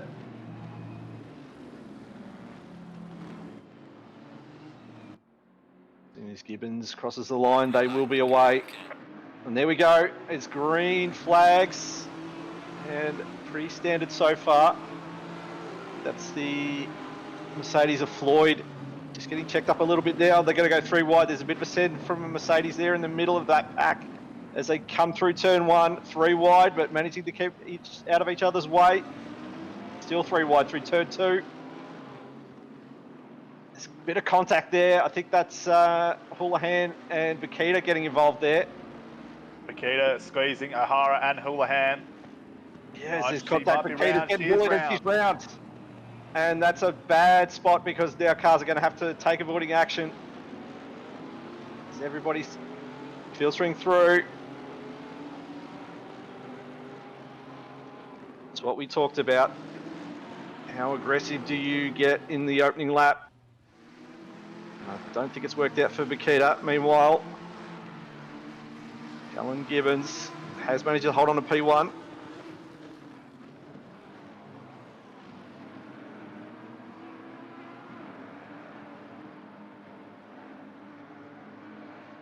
So it was a relatively clean start, but they just compressed towards the end of that first complex of corners. You saw contact between Houlihan and Bakita, and there was another car in there too. Unfortunately, Bakita got the rough end of the pineapple there. Yeah, well, one man this has suited is Andy O'Hara. He's up in, I think, P7, Zach Smith, P10. Bakita, she's down in P26. So, it's not what you want to see. Well, a man who I haven't called much tonight already, and haven't had a chance to bag out, Scout. Currently holding off Kitching, Stephen Ty and Cam Ross in there as well. We're battling out for P20's contact between the Audi and the Lambo. Is Cameron Ross going to have a look at these two? He's going to have a look at the double overtakers. They're probably going to go 3 wide into turn 1. Or has Cam Ross thought better of it? I think he has. It's going to be a switch back here from Kitching on Ty is there. He's going to try and go around the outside. It's going to be a brave move. Sweeps back in front, just cutting off the nose of Ross, who gone a little bit wide there. Well, out in front. And here's Gibbons from Hobbs from Talbot.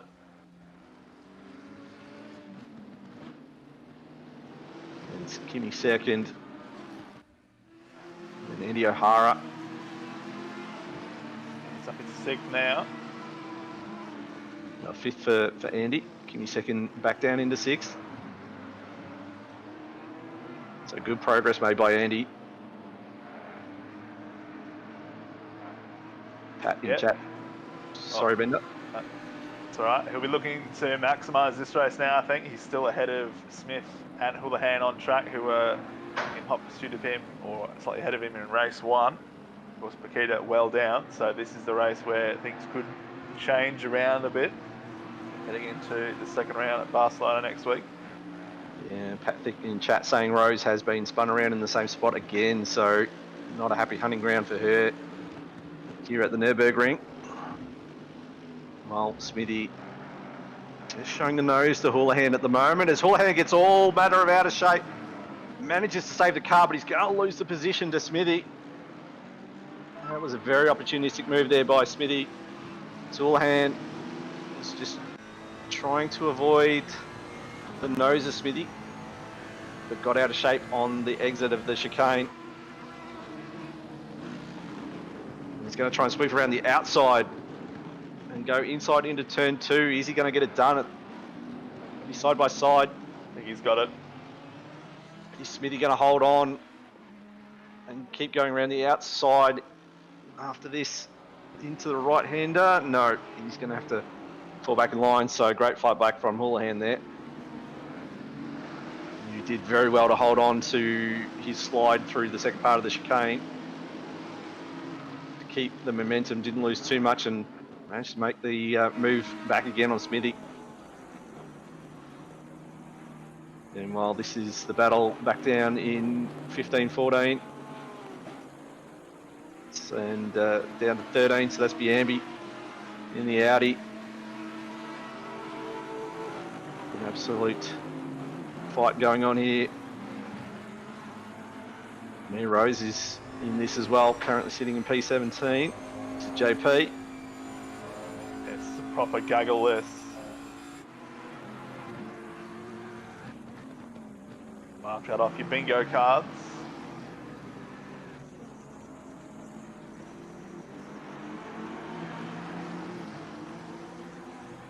So it's Biambi from Misson, from Bone, from Sneakers, from Rose. In the court, so there in the other Mercedes. And out in front, big deep lunge there from Hobbs. I don't think he was trying to make a move. I think he just went a bit deep, and it's going to open him up to Talbot and Adini. Adini's lurking, just got the fastest lap there.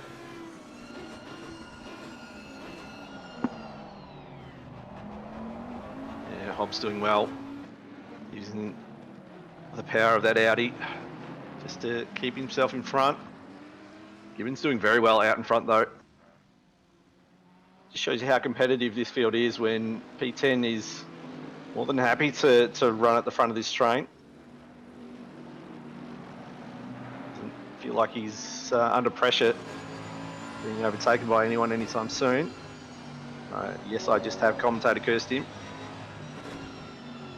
Oh, that's right. Absolutely nothing can go wrong, mate.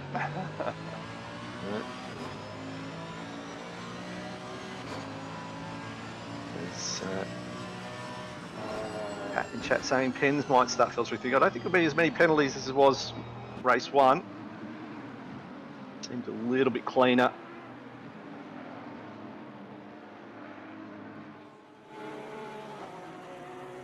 Yeah, this is a bit of a replay. This is Ross getting the move done. Sorry, this is Baldwin getting the move done on Ross, who's also under attack from Lamb as well. Yeah, and then we can see Bakita in the background. So she's only made up one position since that lap 1 incident. Are we surprised at all by that? No, it's a fairly chunky gap as Ross goes for a bit of a ride. Manages to hold on. Did very well there. That's car snapped pretty hard. So we jump back live. Andy O'Hara's going to try and get a run on Hobbs here. It's better of it. Jenny's past Hobbs. And Floyd right behind O'Hara as well. Well. Oh no. Oh no, Smithy. Oh, there's contact there, and I think they're both round. And that's Madison. He's going to take advantage to get a couple of spots here.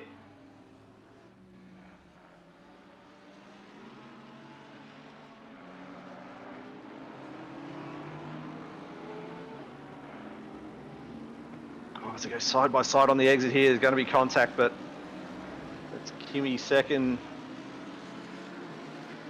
And one of the Nissans, that's Madison.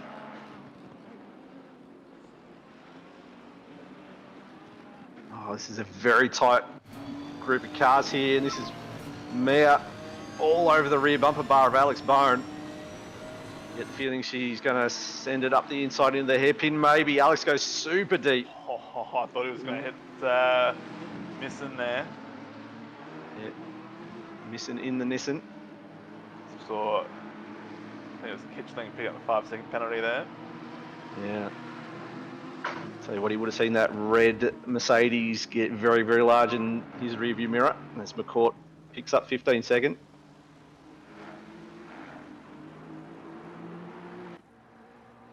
And old Talbot, he's taken over the lead from Gibbons. He's opened up a bit of a gap at the moment. So I wonder if something happened to Gibbons. I think it was, because all of a sudden Gibbons was 2 seconds behind. So Mark, commentator, curse down on your bingo cards as well as Hobbs and O'Hara. They go round 2 fight. Just saw Rashidi pick up 15 seconds there.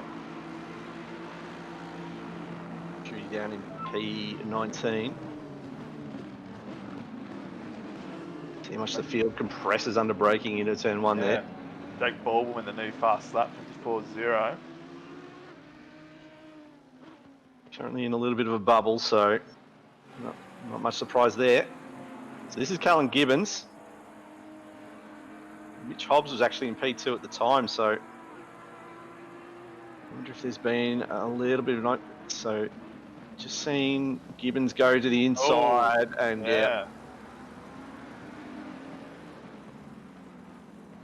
just allowed Adini to sneak up the inside too. And Smithy has picked up a pen for that collision at turn 1 on lap 4. It's Ben Floyd having a look around the outside of Houlihan at the carousel. Now inside of Smithy, but Smithy's going to get the position with the Schumacher S. Nicely done. Meanwhile, Talbot, he's opened up a pretty handy gap, 5 seconds out in front. Everybody's got their own battles going on from P2 down, just allowing him to comfortably drive out in front. I wonder if Gibbons has got much damage. Didn't look like a big hit, but I was F in chat for that 150-metre braking board. Yeah, that has just been obliterated. Yeah, I don't think anybody would have been using that as their brake marker. I would have thought 150 would be a bit long. But yeah, it's very dependent on where the damage is. Some cars just really do not handle it when the damage is at a certain spot. This is Bakita. This is the 3 wide that we saw. It was Andy O'Hara and Houlihan, so all involved in this. She gets squeezed, sandwiched, and then just the last one. Got tapped about 3 times, and it was just the last one. She's going to be carrying it as well there. Yeah, she's going to be carrying a bit of damage, so probably why she hasn't clawed her way up the field as much as what you might expect. Well, I don't want to make hasty decisions, but perhaps an element of self-inflicted pain there. Rolling the dice on lap 1. Yeah. Hasn't been anything shown up from either one of those drivers in the pen, so I think it's just one of those lap 1 incidents. The field is all bunched up. Ben Floyd just getting past Zach Smith on the inside there. Yeah, Smithy, he's got the pen, and he's really struggling at the moment in race 2. He's going to have a around the outside, but that's going to be a tough overtake to get done. He's going to try and go outside and then have the run on the inside. Is it going to be enough? Side by side. Benny Floyd, he's going to have, yeah, they're going to run side by side through this fast right-hander now. Who's going to be the bravest through into the chicken? And it's going to be Smithy. He's going to have the better run, but he's going to get over and undered by Floyd. Oh, he's way deep. He's on the marbles now. He's not going to get that turn in, and he might lose out to Madison in the Nissan as well.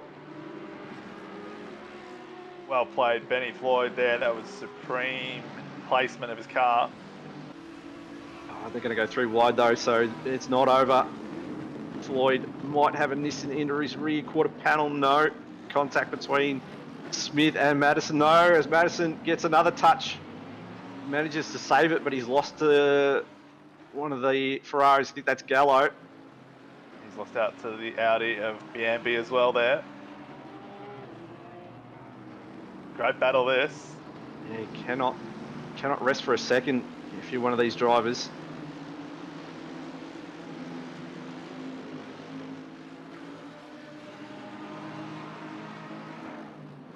Now Mia Rose finds herself knocking on the door of the top 10 as well.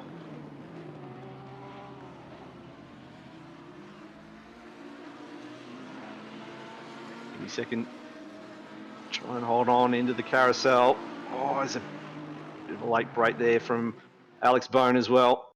We go on a bit of a replay with Mia.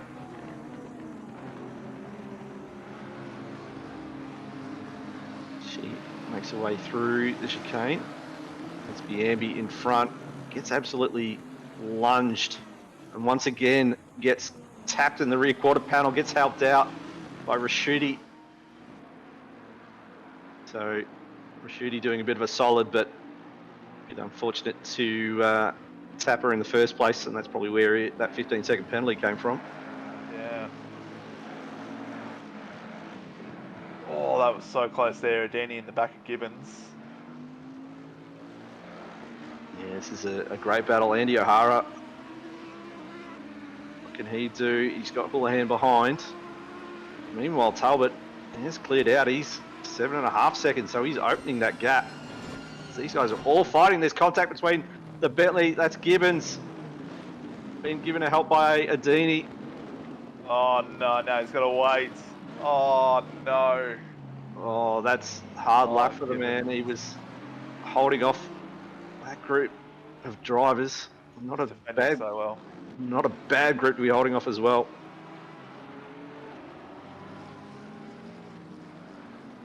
So, no doubt that will get looked at. But that's a bit of a hard luck story for the man who was on pole.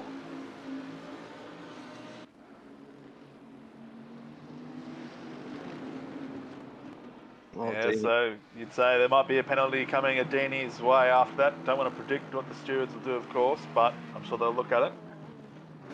Yeah, I think something's going to come out of that, but we will wait.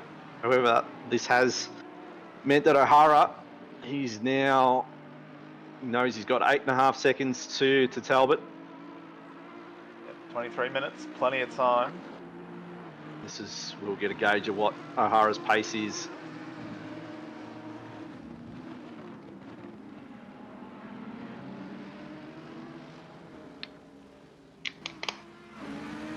Here we go. Well, watch a replay.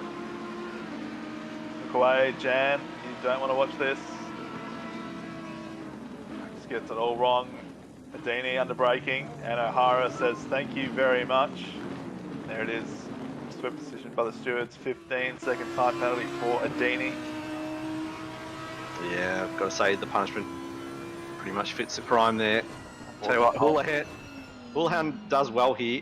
He doesn't have a lot of reaction time to that McLaren being parked in front of him and just manages to avoid it. Look at Mitch Hobbs. Opportunistic dive down the inside, incisive, picks up 2 free positions. Oh, and here's more contact. This is Hunter. Poor old Sean Madison once again finds somebody's front bumper into his passenger door. That is a very scuffed side of a Nissan.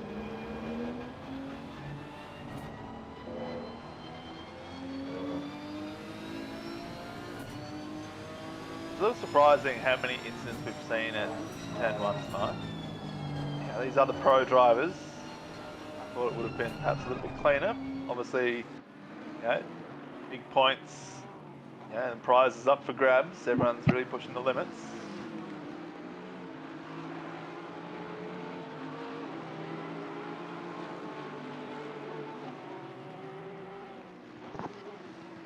Yeah.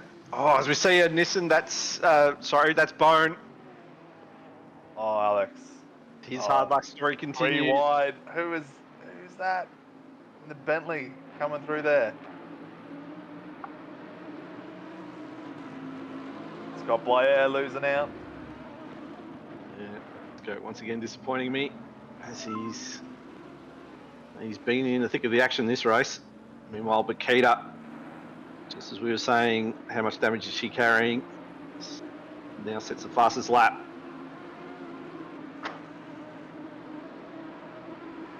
Meanwhile, Jake Baldwin showed pace in the quali. To cut his way through the field. Oh, look how tight they run that wall. So well, yeah.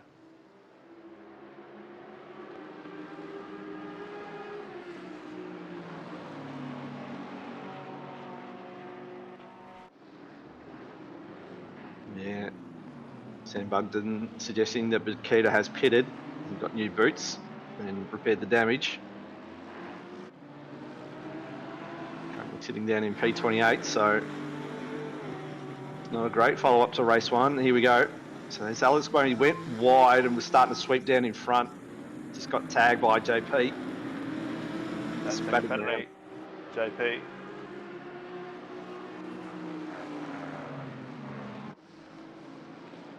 So as Mark in chat suggests, competitive nature of this field where everybody's pace is so similar. Just leads to these sorts of incidents. Meanwhile, we provide an update. Gap is now 7.6, so Andy has eaten away a second at it. It's taken him best part of 2 minutes, maybe 2.5 minutes though. He's going to need to close faster than that, I reckon, if he wants to have a good run at passing Talbot. Oh, here we go. 5-second penalty for Mia Rose, dangerous driving on lap 10. That's an interesting one.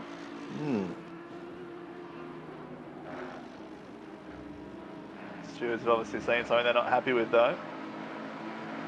So just going back to what you were saying about Bakita pitting for new boots, her best bet now is to get fastest lap and hope that she can block one of her rivals getting that. I think it's Talbot at the moment that has it with a 54.0. I thought Bakita just took it over like a lap ago. Oh, she took it over? Okay. Yep. And she has it. Yep. So she has it currently. She's also hoping to potentially gain a few more positions as well. Yeah. Which I think is not a bad play.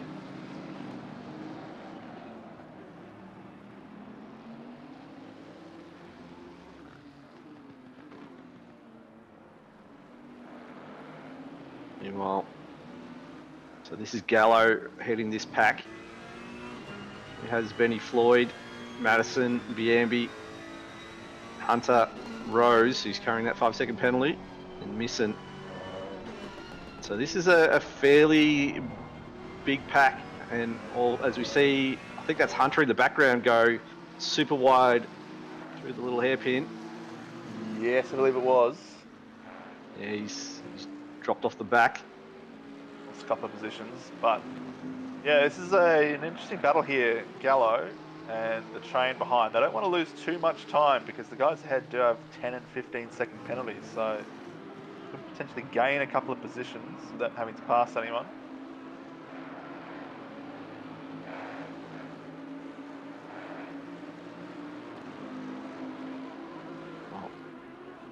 On this battle. So there we go, Bakita starting to really dial in the fastest laps now. Jake Baldwin currently trying to pick his way through. Showed a lot of pace earlier on in race one and the qualifying, just got caught up in a couple of incidents.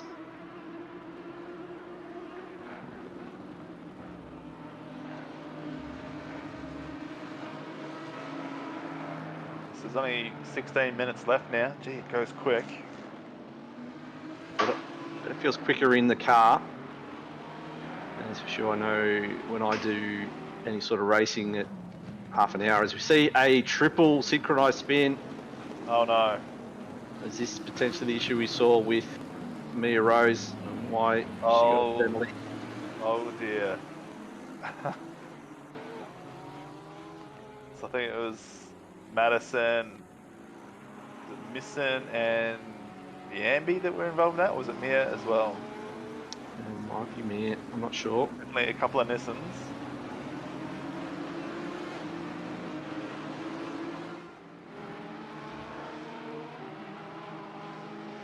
Well, back live, as we see 2x2. This is Ty and Rashuti.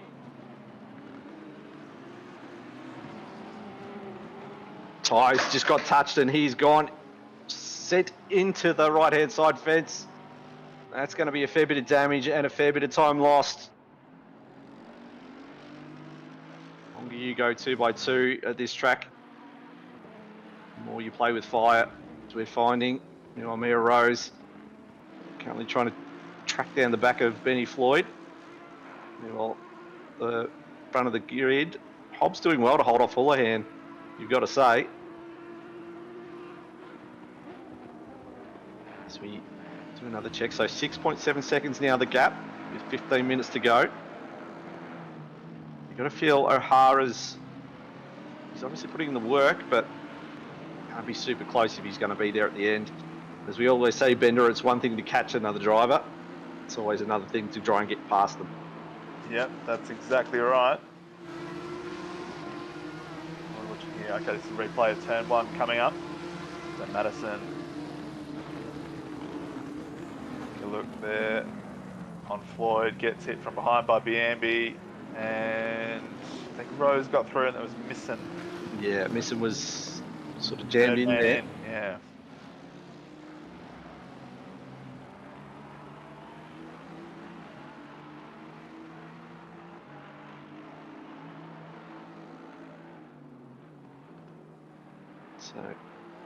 So for the likes of these guys like O'Hara, Houlihan, they obviously finished pretty well in race 1 there, looking to maximise their points, considering Bakito's now currently down the bottom end of the grid, just really hot lapping at this point. You have noticed in these final series in years past, it's not necessarily the quickest driver every year, it's the one that's consistently in the pointy end every race. As we see, there we go. Contact between the Lambo and the Audi. Yeah, that's a pretty hefty shunt into the wall for Stephen there. Well, this is a spicy looking battle at the moment.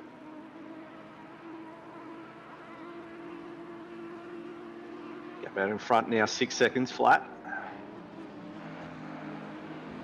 Dini, he's carrying a time pen, so Houlihan doesn't really need to fight it too hard if he doesn't want to.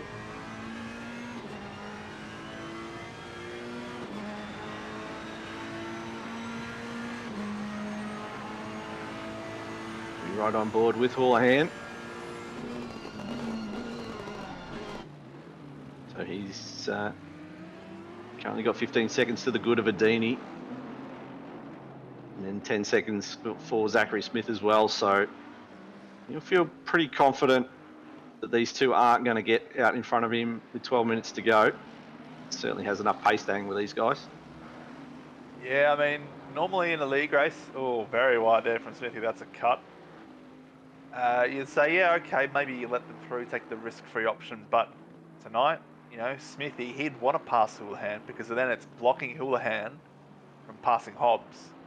So, particularly in a 4-race final format where there's limited points, you can't be letting people through playing the long game. You just got to trust that you can hold them off and there's no more accidents. Yeah, really impressed with Hobbsy's driving so far in this race.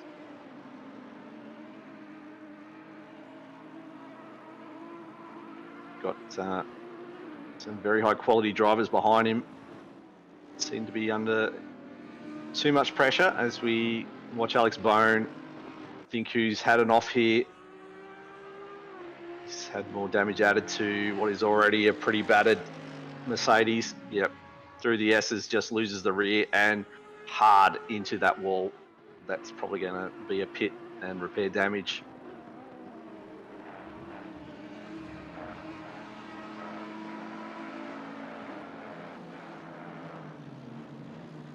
Well, Houlihan is trying to put pressure on Hobbs. He's 4 tenths back. Not sure he's quite close enough to have a look into turn 1 though. Yeah, I think think a couple of these guys might be a little bit more gun shy about trying the old dive on into turn 1.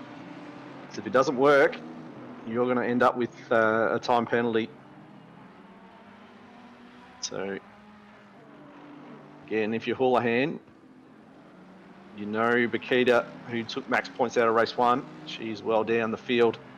So you just want to try and keep that advantage, not risk it with potentially, for the sake of a couple of more points, you potentially lose a lot more if you either hit someone or get a massive penalty.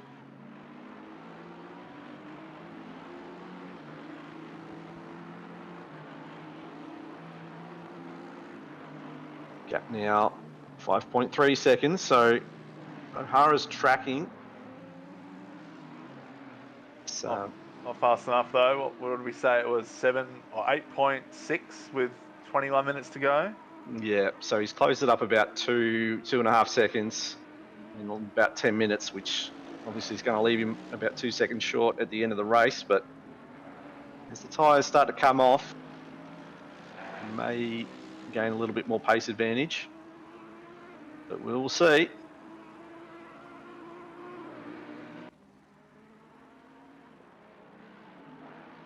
To see a bit more gaps now. It's not as quite as hectic as race 1. But as we say that, we've got a three-way formation of Bentleys. So we jump on board with Ashton Reynolds, who's looking at the rear of Rashudi's Lambo. Oh, he's got a good run here. Is he going to have a look into the chicane? Pretty easy to defend, but you can get it wrong. Oh, he's absolutely parked it right where he needed to. Did Rashudi. Textbook.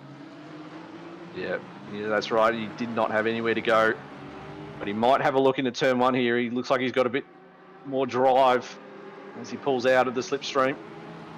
Has pulled alongside, so definitely carrying a bit more straight line speed is Reynolds. Now he's got to try and get the punch out of the corner. Try and cover him off. Looks like Rashudi's going to hang there. And it's going to have the inside. Conan is not going away either, though. Going to go side by side into this corner. And Reynolds, hold on. No, he's going to slot in behind. And immediately under attack by his friend Scotty Blair.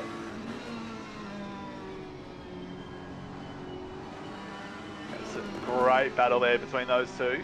Rashuti really fighting to hold on from Reynolds there, as we saw Michael Lamb pick up 10-second time penalty for an incident a couple laps ago. Just see the Nissan just down the straights, just had such better punch out of the corner and carrying so much more speed, but Rashuti using the cornering advantage of that Lambo.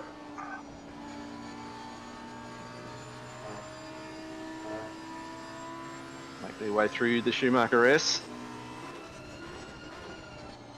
So this is about last time where we saw Reynolds get right onto the rear wing into the chicane.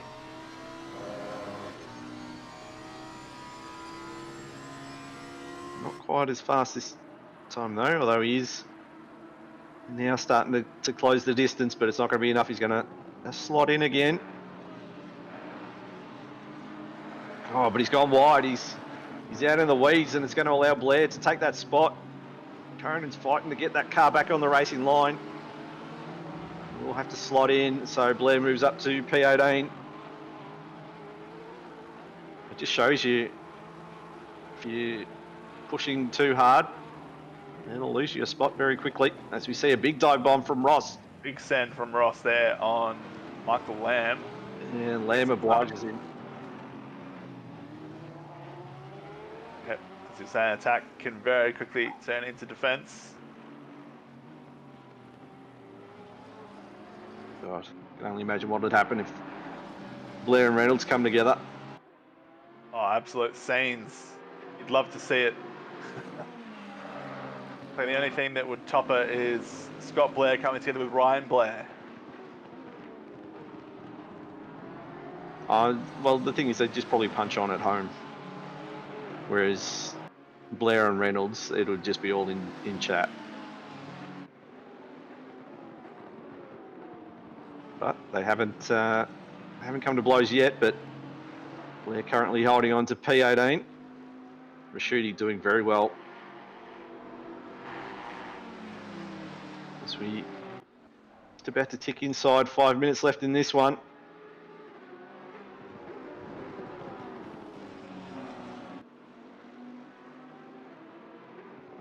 Yeah, so what are your thoughts, I guess, as we approach the last few minutes of this race? Yeah, I think obviously Bikita getting caught up in race one it's really dented her chances in this this final series. It's not very long. As I mentioned earlier, you find the winners are not necessarily the fastest overall driver. It's just who is always at the pointy end at the checkered flag. Consistency is key. Meanwhile, Blair, he's right under the rear wing of Rashidi now. Can he launch a successful attack on the Lambo? Going to pull out. He is. He's going to send it. Going to try and cut that corner as much as he can. He might squeeze, but he might lose out to Reynolds here. He's looking for a bit of an opportunistic move. So once again, Rashidi, he's going to hold on by just carrying the speed. He knows where to park that Lambo through that complex. Yeah, he's defending perfectly there, Rashidi. If anyone wants to know how to defend through turns 1 through 4, take notes. This is how you do it.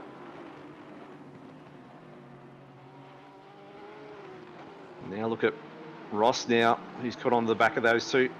Has Blair lost a spot to Reynolds there? I think Reynolds has got a move done.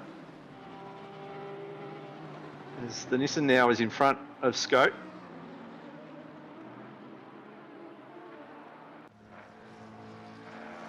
Meanwhile, while we were talking, that gap is now 2.5 seconds with 3 minutes to go.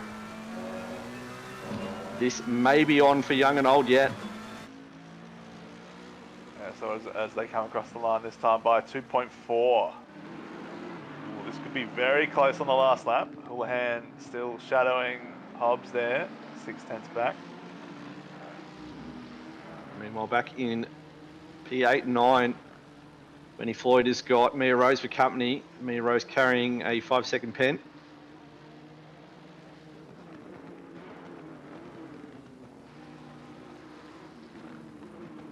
A bit further down the field, Misson and Hunter. And Misson get that move done, and then there's Bentley on Bentley violence now too.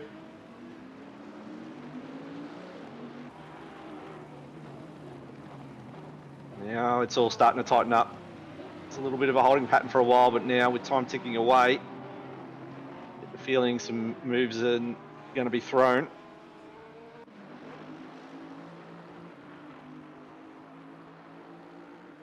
Yeah, people get desperate the last couple of laps. But of course, there is next week to go as well, so you don't want to throw it away now and actually jeopardise chances next week.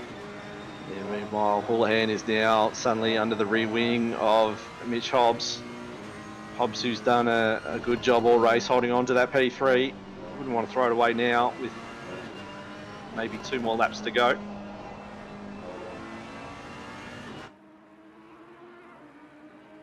Yeah, it's just about not making a mistake for Hobbs. He's had Houlihan, this close the last, 15, 20 minutes, so you can't hold him off as we see the gap out front tick down to 1.6 seconds.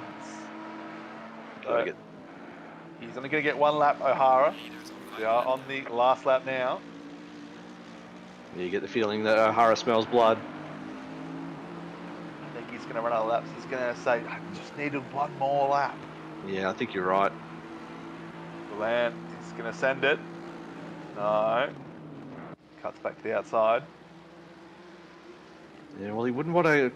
I mean, even if you cop a 5-second penalty, that'll drop him down to P7. Yeah.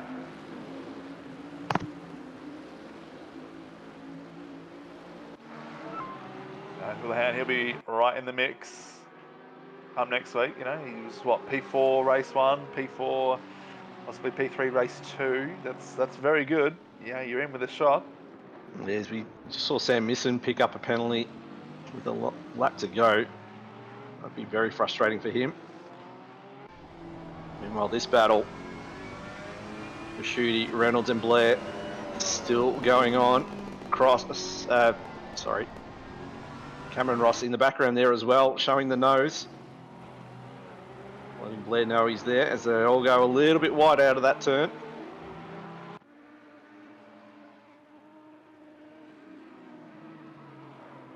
This is it for the first week. This is, you either make a move now, or do you just put the cue in the rack and just try and bank the points? It's into the chicane or nothing now, I think. Yeah. And 3/10 back. Hara not close enough. No, I think Talbot's going to hold on, which has been a great drive from him. Inherited the lead from Gibbons. When I think it was him and Adini came together, and he is going to hold on and take the win in race 2. Great drive, Andy O'Hara. He won't be too upset with a P2. Meanwhile, Mitch Hobbs is going to hold on to P3 for your podium, Houlihan. And it's Smithy with a penalty in front of Houlihan. Yeah, late mistake there from Houlihan. Possibly at the chicane.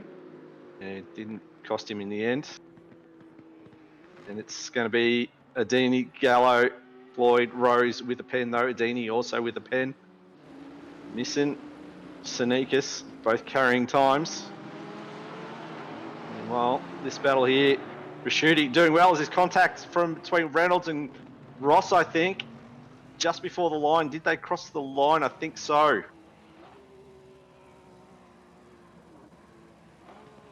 Very interesting. Did we just catch the tail end of Reynolds disconnected. Reynolds disconnected during that.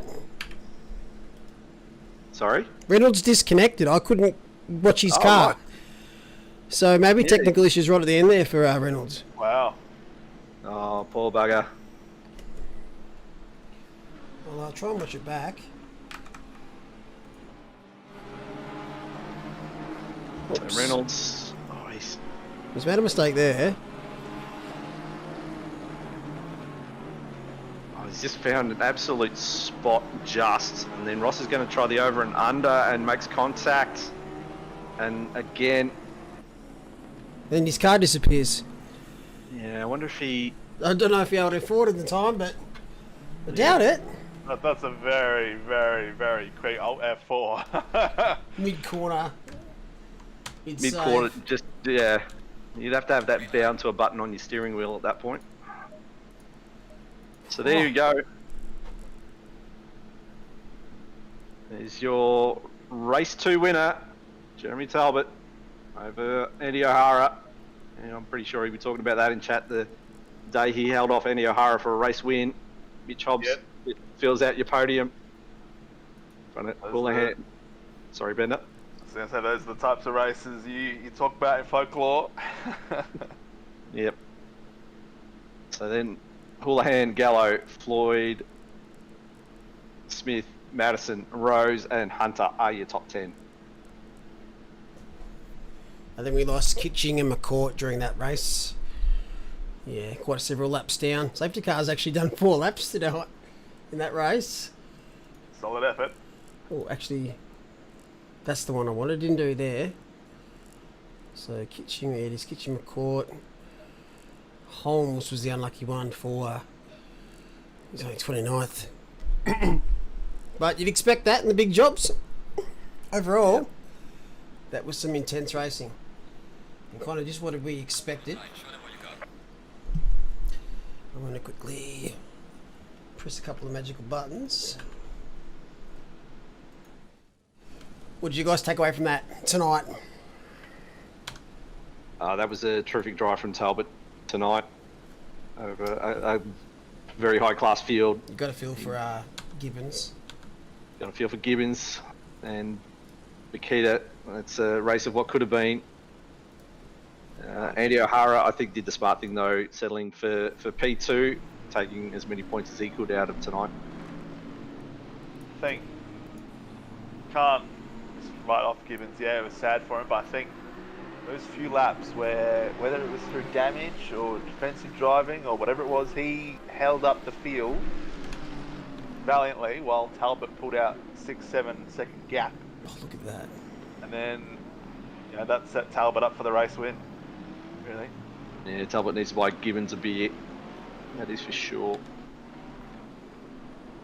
Or upgrade his Discord to Nitro because, yeah, he just allowed Talbot to have that, as you said, 6 second gap, which turned out to be just enough in the end. Probably another lap later as we watched the replay of Carnage. lap 1. Yeah. See everybody just pushing a little bit too hard on lap 1, especially on a 40-minute race. It was intense. It's hard not to push a bit too hard because if you kind of feel if you back off too much at the start, you're going to get reared because everyone else is going a similar pace. A lot of sim racing luck and sim racing gods on your side.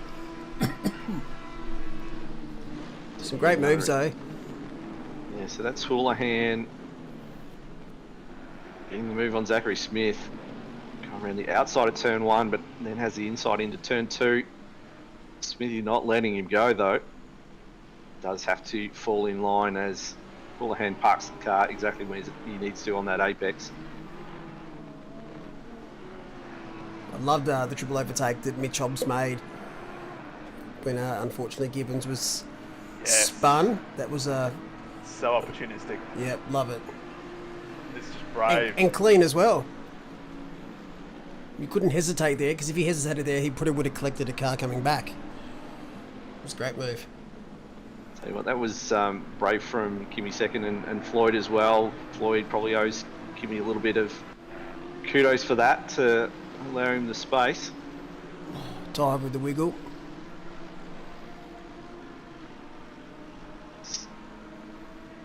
Fastest corners on the circuit, so you better be sure you're going to get the move done as they brake heavily down into the chicane. Of course, just a little bit too nimble.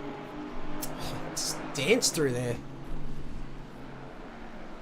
Next week we're off to Barcelona for the second round and the final round. Next season will be a 3-round thing in the finals. A bit more focus on it. As you can see, the racing standards and level is extremely high. These are the best in the business in Asia Pacific. Some people might find Barca a little bit easier. Some people might struggle a little bit more as the Porsche decides that the curb is going to be the way he takes that corner. I don't think that's ideal. I think the track is just a little bit wider at Barcelona compared to here. Probably so, but not as easy to overtake. Even though this track isn't super easy to overtake, are a couple of very good opportunities. People use his corner, as you can see right here. Send by Houlihan. It's very easy to leave the door open because you want like a wide entry into that corner. But if there's someone too close to you, you're damned if you do and damned if you don't, because if you cover off the inside, they're going to slide out wider and switch back on you. So Saw a lot of drivers tonight get very close to that inside pit wall. yep. Who was the one that sent it last night? Baxter. I'm not sure if you watched the stream last night, but Baxter Hopkinson licked the stamp and express posted it on a driver. It was a bit of a mistake. He was more so taking like an evasive action, but the car he overtook at turn 1 was never going to let him not get that back. Big old return to sender. Okay, Frank. Yeah, we thought we'd go with the highlights for these finals. It's 15 minutes long though, but most of the good highlights in the early parts of the Porsche coming out of the car park there. Wants to race. It's an easy overtake for Conan. That wasn't Bakita, was it? I'm not sure. No, it's saying... No. Oh, yeah, it was, actually. It says, yeah, it was over Bakita. On lap 5, so... Got to feel for Bakita as well. P1, race 1, and then 15 into 1 doesn't go. I think she was hit by every single car on the grid.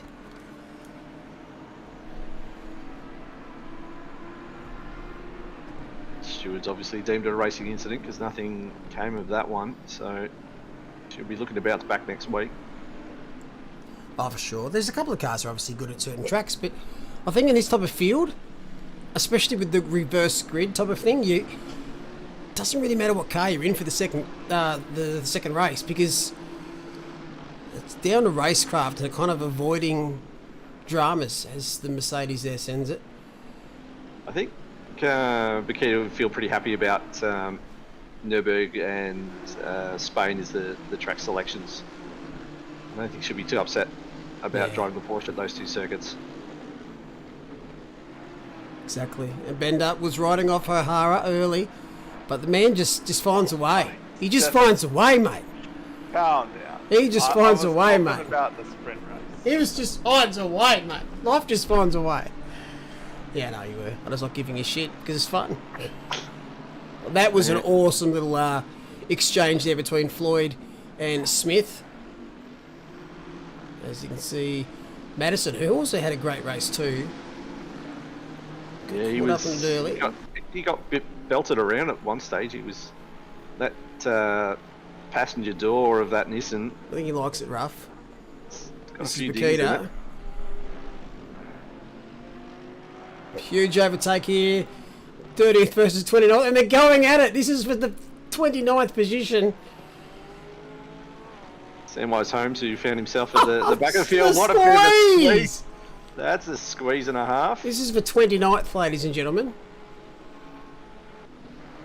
Oh, thanks, highlight. I don't think that was done either, but anyway, we'll jump to Mia Rose on Daniel Hunter. This is all by automatic, by the way. Just so you know. I don't have any control over this. Oh, that's... Oh, they go through wide here. Oh, poor that's where she Kimmy. picked up.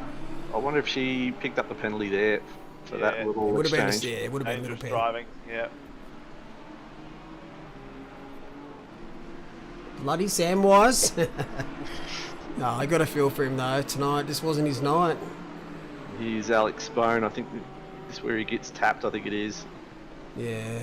Just gets tagged by JP, and unfortunately he's just in front of a huge gaggle of cars and just loses a ton of position.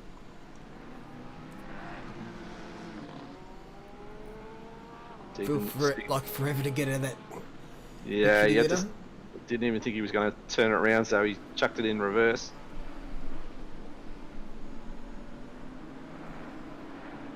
Oh, this is Matthew Lamb on Jakey Baldwin. Yeah, it was Gibbo. Adini just a tiny bit too late on the brakes and couldn't pull it up. Just a tiny little kiss. Sent Gibbons around.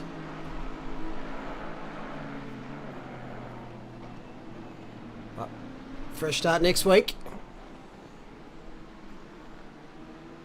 Yeah, I don't know what happened to Reynolds at the end of this race. Like, I swear he disconnected.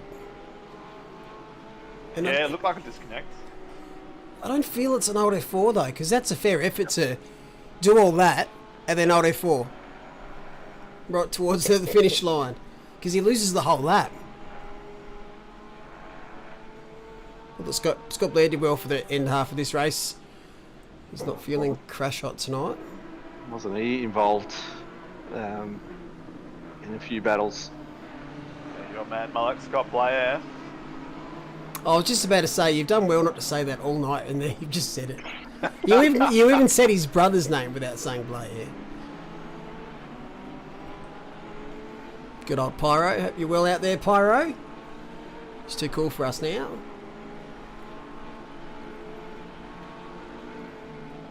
No, I'm joking. Meanwhile, it'll be good to see Pyro back at some point. this is Kimmy second on JP. This is going to be a brave move, although JP just... That was nice of him. Just let that Bentley through. You know, think he knows he's got a penalty, and they've been teammates this year, so that I'm not going to hold you up. Have a crack. You're not fighting for Sheep Station, is it 15th? Maybe there was more in it earlier. Well, that's what we'll go with. Stephen Ty, oh, this is Yeetus, Deletus into the fence. Yeah, Just, he can't. I think it's self-inflicted from what I've seen. Can't really blame the Lamborghini. I think this is the incident. Yeah. He's just come across the Lamborghini's on the outside. Just comes across too much. Unfortunate there for Stephen. Yeah, just need to hold the inside line and would have been okay, and would have had a shot into the carousel. And this is Ross. So we can really get two moves here at the minute. This is Reynolds getting the move done on Ross. Scott Jordanson saying driver of the day, Bruno Gallo. I think he had two top tens. Gallo, the split blue champion for this season. Just a reminder that the person that wins the pro class finals gets the opportunity to use the number 1 on their car for season 7. Currently, Andrew Hara is our champion from last season. Oh, that's right. Gallo is just outside that top 10. So that was Gibbons. Everywhere you look, though, there's just talent. I saw that in the qualifying you mentioned earlier. Oh, how good was that? I've never seen 3 in a row. No, That's amazing. Well, that's ascending contact. Yeah, it's a bit rude. Tell you what, there's going to be some passenger doors that are going to be inverted in some of these cars from sends into turn 1. Driver's door will be fine, but the passenger door will look like a bomb's gone off next to it. If you're a panel beater in Germany at the moment, you're going to be on a fair wicket. Here's Gibbons down to 22nd. Was leading the race for some time, was P2 for a long time, and obviously Career's got a bit too deep there. And Gibbons is giving him the spot. What a gentleman! Obviously felt like he was a little bit at fault with that, so I don't know if he was necessarily obligated to give that one back. Yeah, maybe.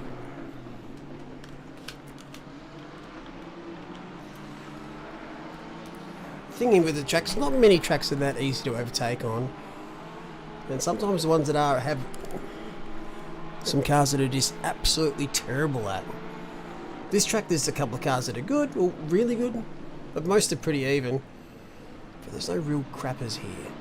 Unless you're the Jaguar, but... That's one of the moves that Conan got done on Rashidi briefly, but Rashidi managing to fire it back through turn 4, and that's where we saw Reynolds go wide and just allowed Scout to get the move done. It's easy as I like. That was his crux, that last couple of corners. Yeah. Very busy Mia. It's going to be busier next week, I reckon. Oh, Cameron Ross, the send. So next week we will reveal what round 1 will be for next season. Once we get the teams locked in, we'll post the rest of the calendar. If you've been keeping an eye on things, you'd know what tracks aren't in next season. Care to speculate, Bender? For what, round 1 or the tracks that aren't? The tracks that aren't next year. Laguna. I can't tell you. It's in. Or Ricard. Can't tell you. There's only one track, Bender. Like Zandvoort. No, you know what track's not going to be in it. Need I say? Fucking hell. He's gonna say them all now, Franco. He's trolling us at this point. Yeah, there's got to be.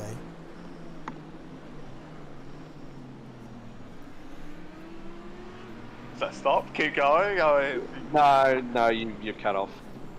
Your time's over.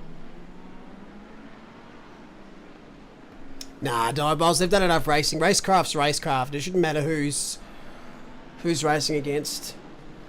I think you look at any type of either a close-knit racing group or top of the echelon like SRO grouping. There's always going to be little niggles. There was nothing untoward tonight. Like, as in, just really bad driving at all. Nothing like that. I think Darwaz was actually raising the point that he thought tonight's race was relatively clean compared to some of the, more mixed split rounds. But yeah. I don't know if that's exactly like I've seen a couple of split races be a lot cleaner around here. Obviously, not a competitive final where everybody's trying to get points, and more people are probably a little bit more conservative for their championship. But yeah, I don't know. I don't think you really make it much cleaner by having all the top drivers in one. I think you put enough on the line, it's going to be super competitive no matter what you do. I also think that you want them to have a crack. It's the finals. It's obviously don't be dirty because you get punished, but have a crack. That's all you can do. Anyway, thanks for joining us tonight, Frank and David. No worries. Thanks for having me. No worries, lads. You have a good one, and I might see you on Saturday. You too. Catch you next time. See you guys. Thanks for joining us, chat, tonight. Hope you've enjoyed it. We'll be back in about 7 hours for Europe Pro and Pro-Am finals, followed by North America Pro and Pro-Am finals. Anyway, stay safe, take care, and we'll see you in not too long. Bye-bye now.